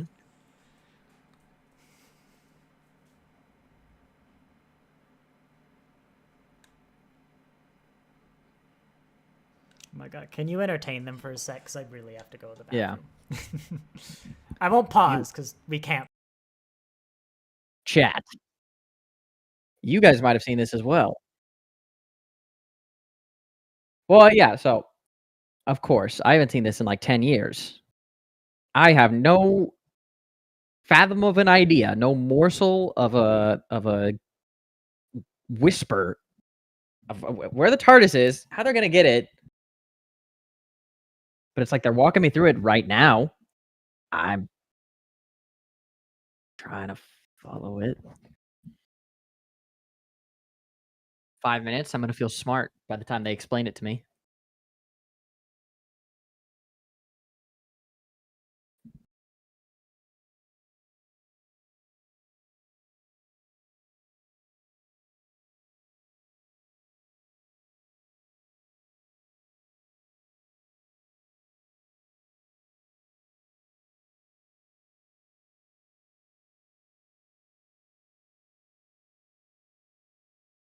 I like this moment though. It's one of those tricky moments in an episode where it's really good, and so I'm watching it, and then I realize that I'm the one who's talking about it. Ooh. All right, I'm back. Welcome back. Because we are the Crystal Gems. No, sorry. That's for me.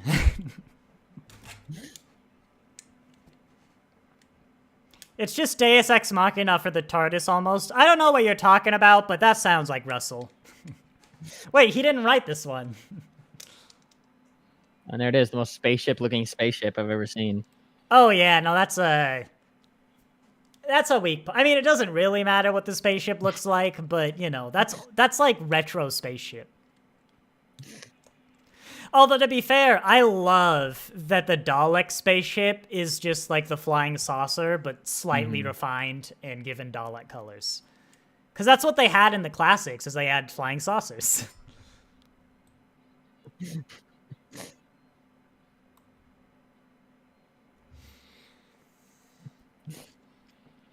Oh my god. It's pretty funny how quickly it escalated. This is exactly what we didn't want to happen. I mean, they're doing a good job of, like, acting it out. Like, everyone. Yeah. The TARDIS resolution, was it just in the cave? What are we talking about? I don't know where... I was talking about how the fact that I haven't seen this episode in 10 years. I don't know how they're going to get out of this. I like how this thing is, like, sucking in entire star systems from, like, light years away. But god, that seatbelt's good. Again, this is how a black hole would work. But...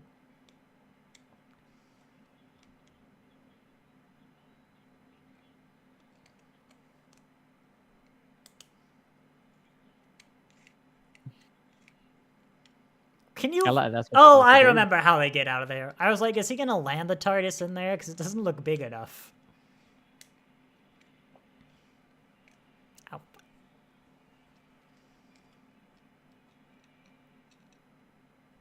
I do wonder, though, does this, like, destroy the beast? Probably not. Because it would. Well, why didn't the people who have imprisoned him just do this? Well, then they'd all die, too. Was this their planet? I think. I thought this was just like a prison planet. Well, that's about as what I expected. Something finds it. The actor spent 6 hours in a water tank for those 10 seconds. Well, to be fair, the TARDIS is different because, she does have a will of her own. I don't think we've quite established fully the, we haven't had the Doctor's wife yet, but still, the TARDIS is given some agency, and, the TARDIS can choose where to go. I'm sure she could have piloted herself to land where the Doctor needed her.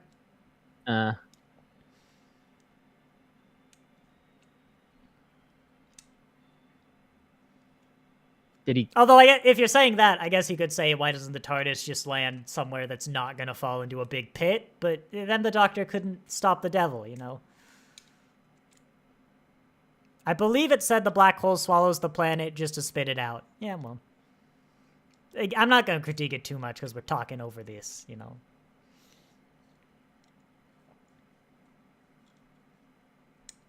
I think the orange suit works in this TARDIS. Ncuti Gatwa would probably look great in this TARDIS, actually, just because of the orange of his shirts.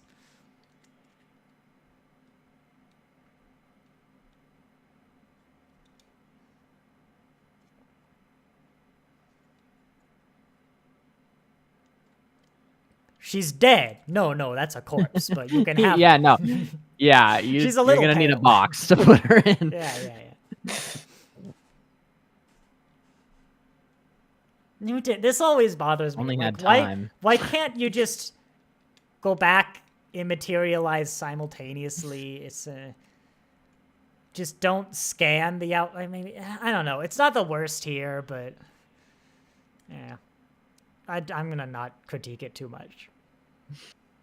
Orange suit also looks amazing in the waters of Mars. It's against white, I think it was a good choice to give Ncuti Gatwa orange, I mean, I still wish he was the equivalent of the Sixth Doctor. As the Sixth Modern Doctor, he should have a lot of rainbow clothes.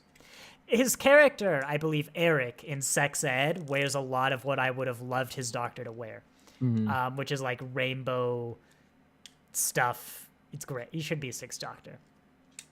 But no, they have to be easy to cosplay, which means all the Doctors have to look generic now.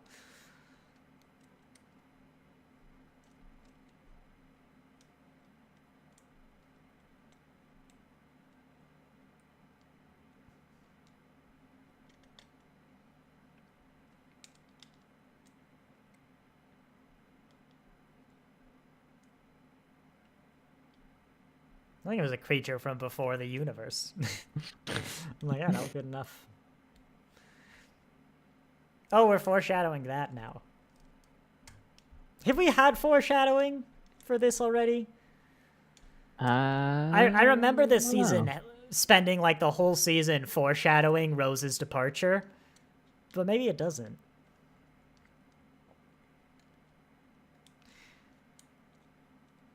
I mean, he doesn't necessarily create a fixed point in time when he goes somewhere. Take Father's Day. He can go back.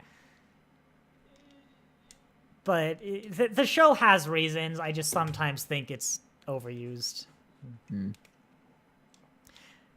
I wouldn't sit in that middle chair after that happened. I wouldn't want that one. I like this scene, though, where he starts reading through the Ood as well as being deceased with honors. It's a little hollow, because, I mean, they were still, slaves and stuff. Next time. Don't worry. Love and Monsters. Don't worry, my baby. We'll come for you. But not this week. Yeah, no, it's a little bit hollow, because, the Ood were kind of whole slaves. What was the last episode that was filmed in Season 2? I have no idea. Wasn't there last moments on the set for them? But that would make sense, Love and Monsters, because it doesn't have, it barely has Rose and the Doctor. But as promised, before you leave, and before we get into the discussions, I'm going to show you this coat. Why am I showing you the coat again? I honestly don't remember. Don't remember. Okay. Get rid of instructions. Episode you married the Doctor? Monitor. You married someone? Oh, shoot. Episode monitor is the blurred one. Okay. So I'm going to get rid of the transparent one. Oh, no, you can see the magic. Where are my This filters. Blur. There we go. Look at this bush. Oh, yeah, because it's how my wife is basically John Nathan Turner with this shirt that's just a bunch of school buses on a beach, but not at all in any pattern. The buses aren't on the beach. It's just, but this is my wife's like favorite shirt.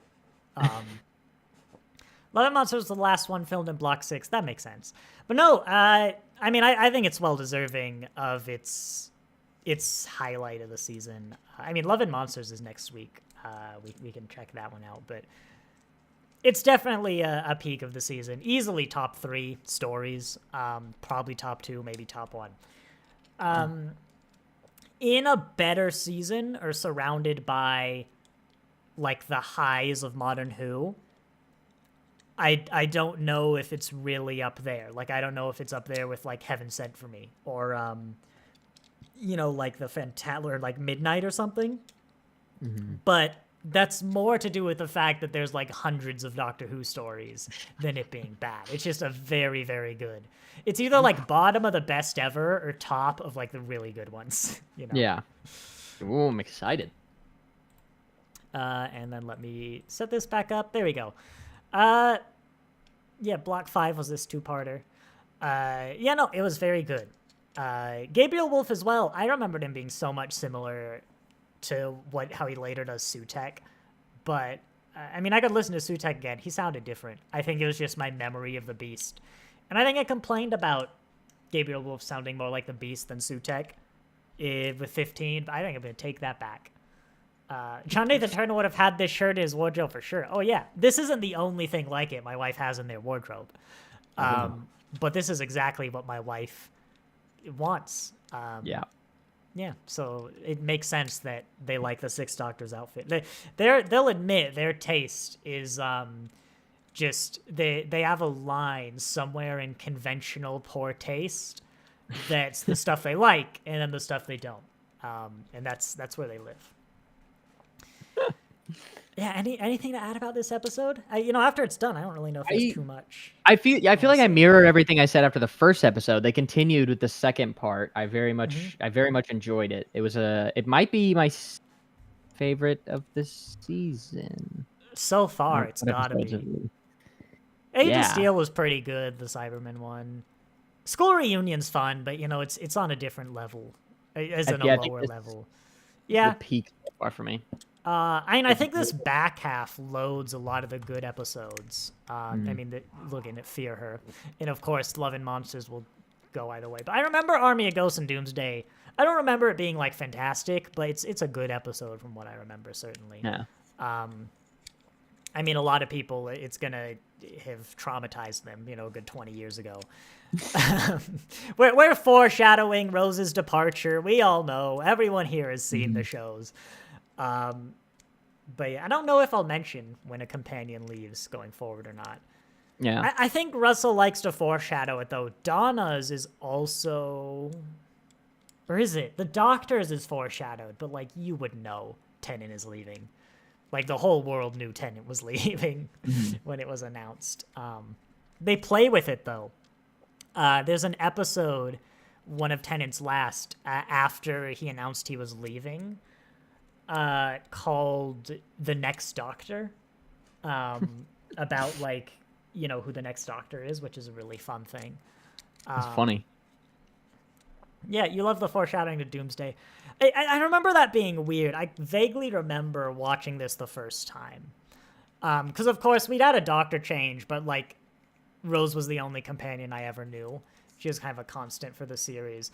I distinctly remember... I mean, it's literally the opening line of Doom's Army of Ghosts. The opening line is like, "My name is Rose Tyler, and this is the story of how I died," is the opening line to Doomsday. I remember both my mom and I react to that. I was kind of like, Because it's like, it was kind of foreshadowed so much. It's like, you'll die in battle, yada, yada. And then we're like, oh, is she leaving? Like, we kind of knew... There was suspense, but more in the way I think we didn't want to admit Rose was leaving. Yeah. And then it opens, and it's like, is she going to leave? Maybe it'll be tension, but they're just like, I'm leaving this season, goodbye. And so I remember that being a bit, maybe it felt more like a build-up to the inevitable, I'd like it. I always like it more when I don't know what's gonna happen. Yeah, I agree. And I honestly don't remember going through if I knew when companions would leave or not. Like, we might have seen when the list of episodes, I don't know, I think Amazon broke it into seasons. So I don't think we would have seen, like, in season 4, that it's not David Tennant. For that matter, we would have seen Matt Smith and not know it's the Doctor, you know? Yeah. But I don't recall it being a huge thing. But I also don't recall being particularly attached to many companions. I was young enough that my autism was still pretty strong, so I wouldn't get super emotional watching shows. Martha, we'll get into the companions, but Martha's kind of overshadowed by Rose's, shadow a lot of the time. Donna's a fan favorite. I don't know if as a kid I would have loved her as much. I remember not. I remember my mom really not liking Donna, mostly for not being, I would assume, Rose and not right. Martha. But I think my mom later we've talked, she's like, well, I did like Donna. It was just a bit of like, missing Rose was her thing. She wants to rewatch it, so we'll see. I feel like there aren't that many companions I'm too attached to. They come and go. I mean, even doctors come and go. And I guess with Big Finish, I'm so used to they'll still get stories. I mean, God, it's going to be so jarring. I don't listen to too many Fourth Doctor adventures because they're a little more expensive. And there's so much Fourth Doctor left for me still. But like when 5, 6, or 7 goes, it's going to be so jarring to hear an impressionist. I think that's going to really hit me when I open up an audio drama and it's an impressionist. And I go, oh. They're gone, Yeah. Because all the doctors, I just keep getting new stories for, and I'm so used to that world. And like, sure, 1, 2, and 3 are impressionists, but they've been dead my whole life, Yeah. To be blunt about it, really. I think Tom's gonna hit. He's still alive, last I checked. But like they've recorded audio dramas with Tom Baker till like 2027, 2028. He's gonna go and we'll still get like new stories with Tom. But it's still that's gonna be a weird day for me. Yeah. And we're getting new 13. Fugitive, they've announced the new Fugitive Doctor set with some art. The new master for her. I'm really interested in his master. Because I've said before, he's ranked so highly for a lot of people. And I don't know. Looking back, I don't know. Because I can't think of anything wrong with him. I have a lot of problems with him generally as type of master. But when I kind of did a rough ranking of him in my head, he ended up being a lot higher than I thought. And I don't know if it's a good character and actor in a bad episodes, which I'm now thinking of him more positively, or it's a bad take on the character that doesn't really do anything super wrong, and so I'm not really remembering why I don't like him. And I can't wait to see him outside the context of Chibnall to go, okay, what are you actually as good as people say for me? Yeah. Or not? Because people love him. Even people who like really hate the Chibnall era love that guy. Sacha Dhawan, I don't know if you know him, but I do not. I don't think. I think he's been in some stuff since being the master, but I think I'm not gonna say that. He might have been big before. I really only know people in Doctor Who and Star Trek. Fraser Hines doing the second Doctor as Uncanny. I think I've heard it. I don't know. I don't rank his impression super high. Which is the same for true. Steven, who plays Steven? Peter Purves, his first Doctor. I don't rank it super high. Really, the only ones I like, Jacob Dudman's 10th and especially 11th Doctors. If I pay attention, some bits with his 10, I can go, that's not 10, but it's fantastic. If his 11th Doctor didn't exist, I wouldn't know. I've played for you, Caden, clips of Jacob Dudman's 11th Doctor. It's Matt Smith. It's just Matt Smith. Look it up. Big Finish is like Jacob Dudman with 11 Doctors. You can hear the trailers. It's Matt Smith. It's uncanny. And he's stopped, unfortunately, doing it.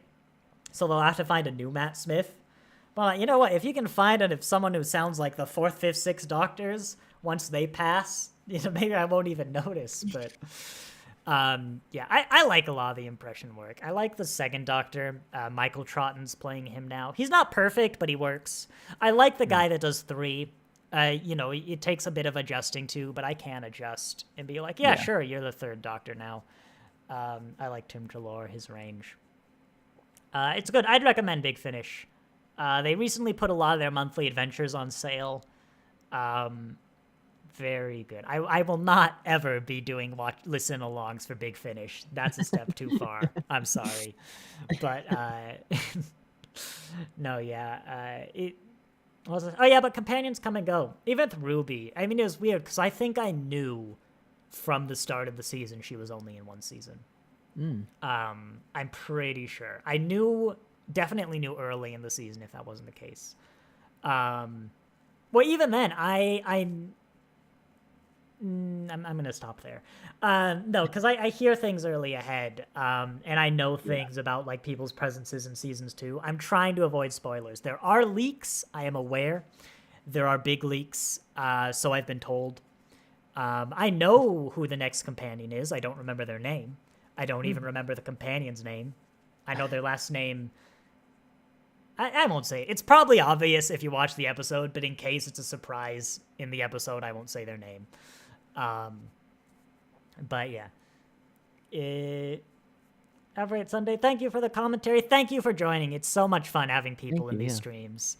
We finally done it. Unusual. All it just took was a big episode. Well, I wondered. I'm like, someone might show up because this is a big one. And then so many people were like, well, 2, but we're like, yeah, I got this recommended. And they were like, ooh, The Impossible Planet. Love and Monsters should be fun, though. Yeah. Jacob Dudman is incredible. Yeah, shame. I mean, if there's a plus side for me to Jacob Dudman leaving, is that we'll get a new Capaldi. Because his 12th was awful. I don't even know why they use him for 12. Like, it was very bad. But John Coleslaw? No, Tim Treloar, I believe, is the guy doing Pertwee. John Coleslaw does the Brigadier? Question mark? John Coleslaw. Hang on. Big Finish Tim Treloar. That guy, I've spelt it wrong. Okay, fine. We'll go the other way. Third Doctor. The guy who does the Brigadier is really good. I think that one's pretty uncanny. He's done the Brigadier for like the 9th Doctor and some other things. You'll be back. It'll be lovely seeing people. Same time each week. So noon Pacific Standard Time. Just Google it, Yeah, Tim Treloar. When's the next one coming out? That's this month. Want that. I need to pick that up. This is one of my favorite ranges. It's not necessarily the highs, but every single story just fits. Like it could have come out in the 70s. It fits with the Third Doctor. They're very good. Well, it's not like the War Master. I don't know if there's a standout. There's probably some great ones. Like just Intelligence for War. It's like a 6 or maybe even 8-parter. I don't know. They're all just like, yes, this is just more Third Doctor. This is the best range for I want the Third Doctor, but more. It is just that. Everything that came with it. Nick Briggs. Well, other than Nicholas Briggs voicing the Daleks and Cybermen. Who does the Brigadier? John Coleslaw, yeah. I think he's really good. Is the Brigadier. And of course, you got Katie Manning. You have some Liz Shaw. I think her daughter does Liz Shaw. They're doing Joe now. They had some Sadie Miller. I like Sadie Miller. I'd love a perfect. I'd love it if everyone was, the Brigadier or frickin' John Coleslaw's, not John Coleslaw, Jacob Dudman's 11th Doctor, but yeah, and the War Master, of course. I'll always, anytime we talk about Big Finish, I'll try and sell you on the War Master, who I think his range is coming out next. What? That's the War Doctor. Sorry. Oh yeah, no, the War Master. Where's the War Master? Caden, help. War Master. Master? Where is he? I see the Master. Where's the Master? The Master. Oh, There yeah. you go. The Master. Sort by. Recent. The Master with what's his face? Derek Jacobi is fantastic. November. Actually, I keep forgetting there's a War Master I haven't listened to, but a guy from Torchwood is on the cover. And so I'm like, all right, I need to finish season 3 of Torchwood. And genuinely, the War Master is going to be what gets me to finish Torchwood. And here we go. We got Sacha Dhawan's Call Me Master. That comes out in February. Fugitive Doctor, I think, is January, which will be interesting. I think it'll probably be a very generic romp, but it'll be interesting to see. And I've heard the 11th Doctor, starting with, I believe it's Geronimo, with Valerie. I've heard that's really good. I'm going back to his first Chronicles, which is not what people say is where it's really good. What can I say? I'm a stickler for order. Yeah, Geronimo, Volume 3. I've heard that is incredible. I've heard Victory of the Daleks is incredible. I remember when that came out, people were like, oh my god, this is the best thing I've ever heard. Hey, you want to hear the Matt Smith? I've just turned the audio on for the stream. The calendar man can take it all, your years, your months, your days. Live each hour as if it lasts, or he'll write your life away. That's not Matt Smith. That's Jacob Dudman. Just him. God, that's insane. I'm going to link to that. I own that. I haven't listened to it, The Calendar Man.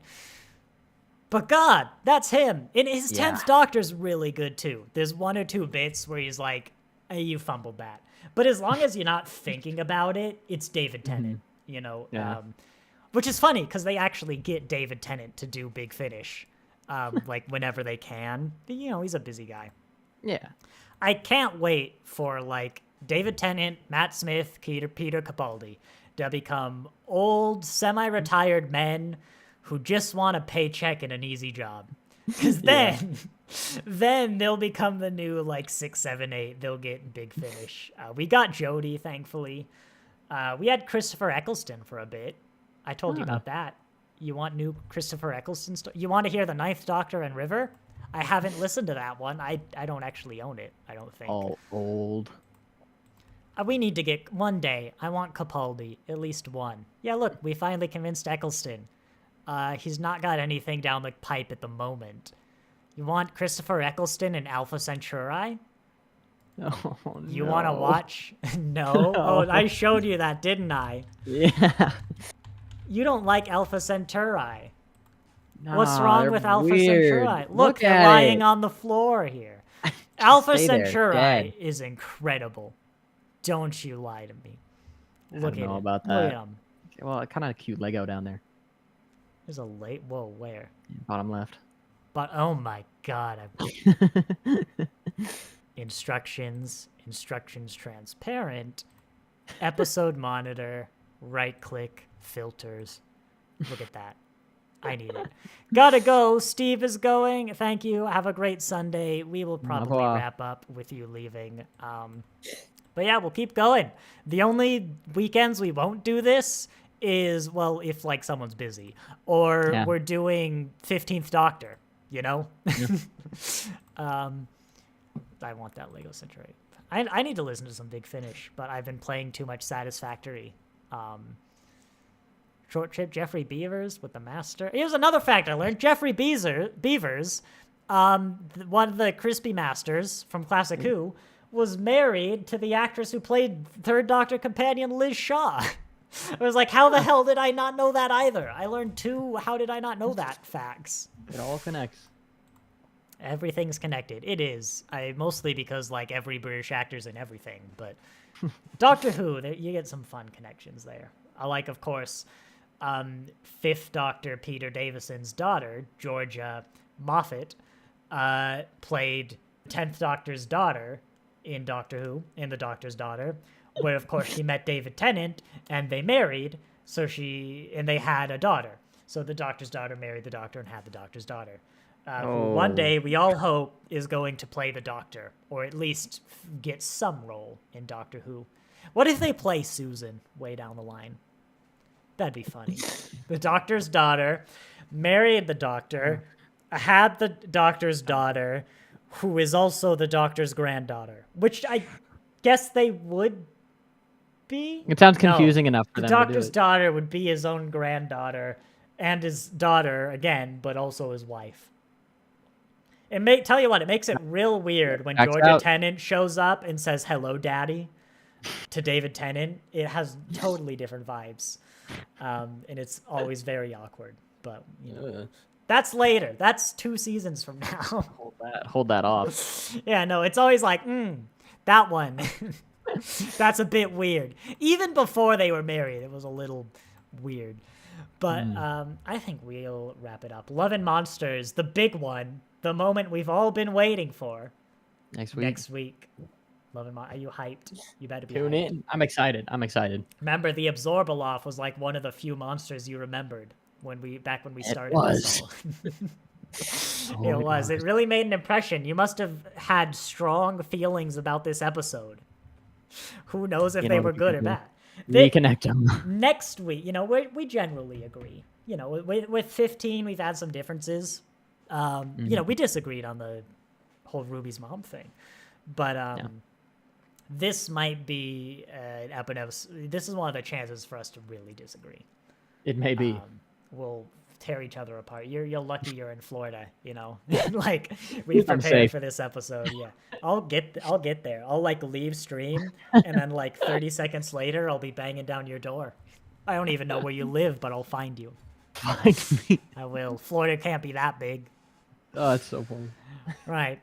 I will say thank you all very much for watching, and I'll see you next time.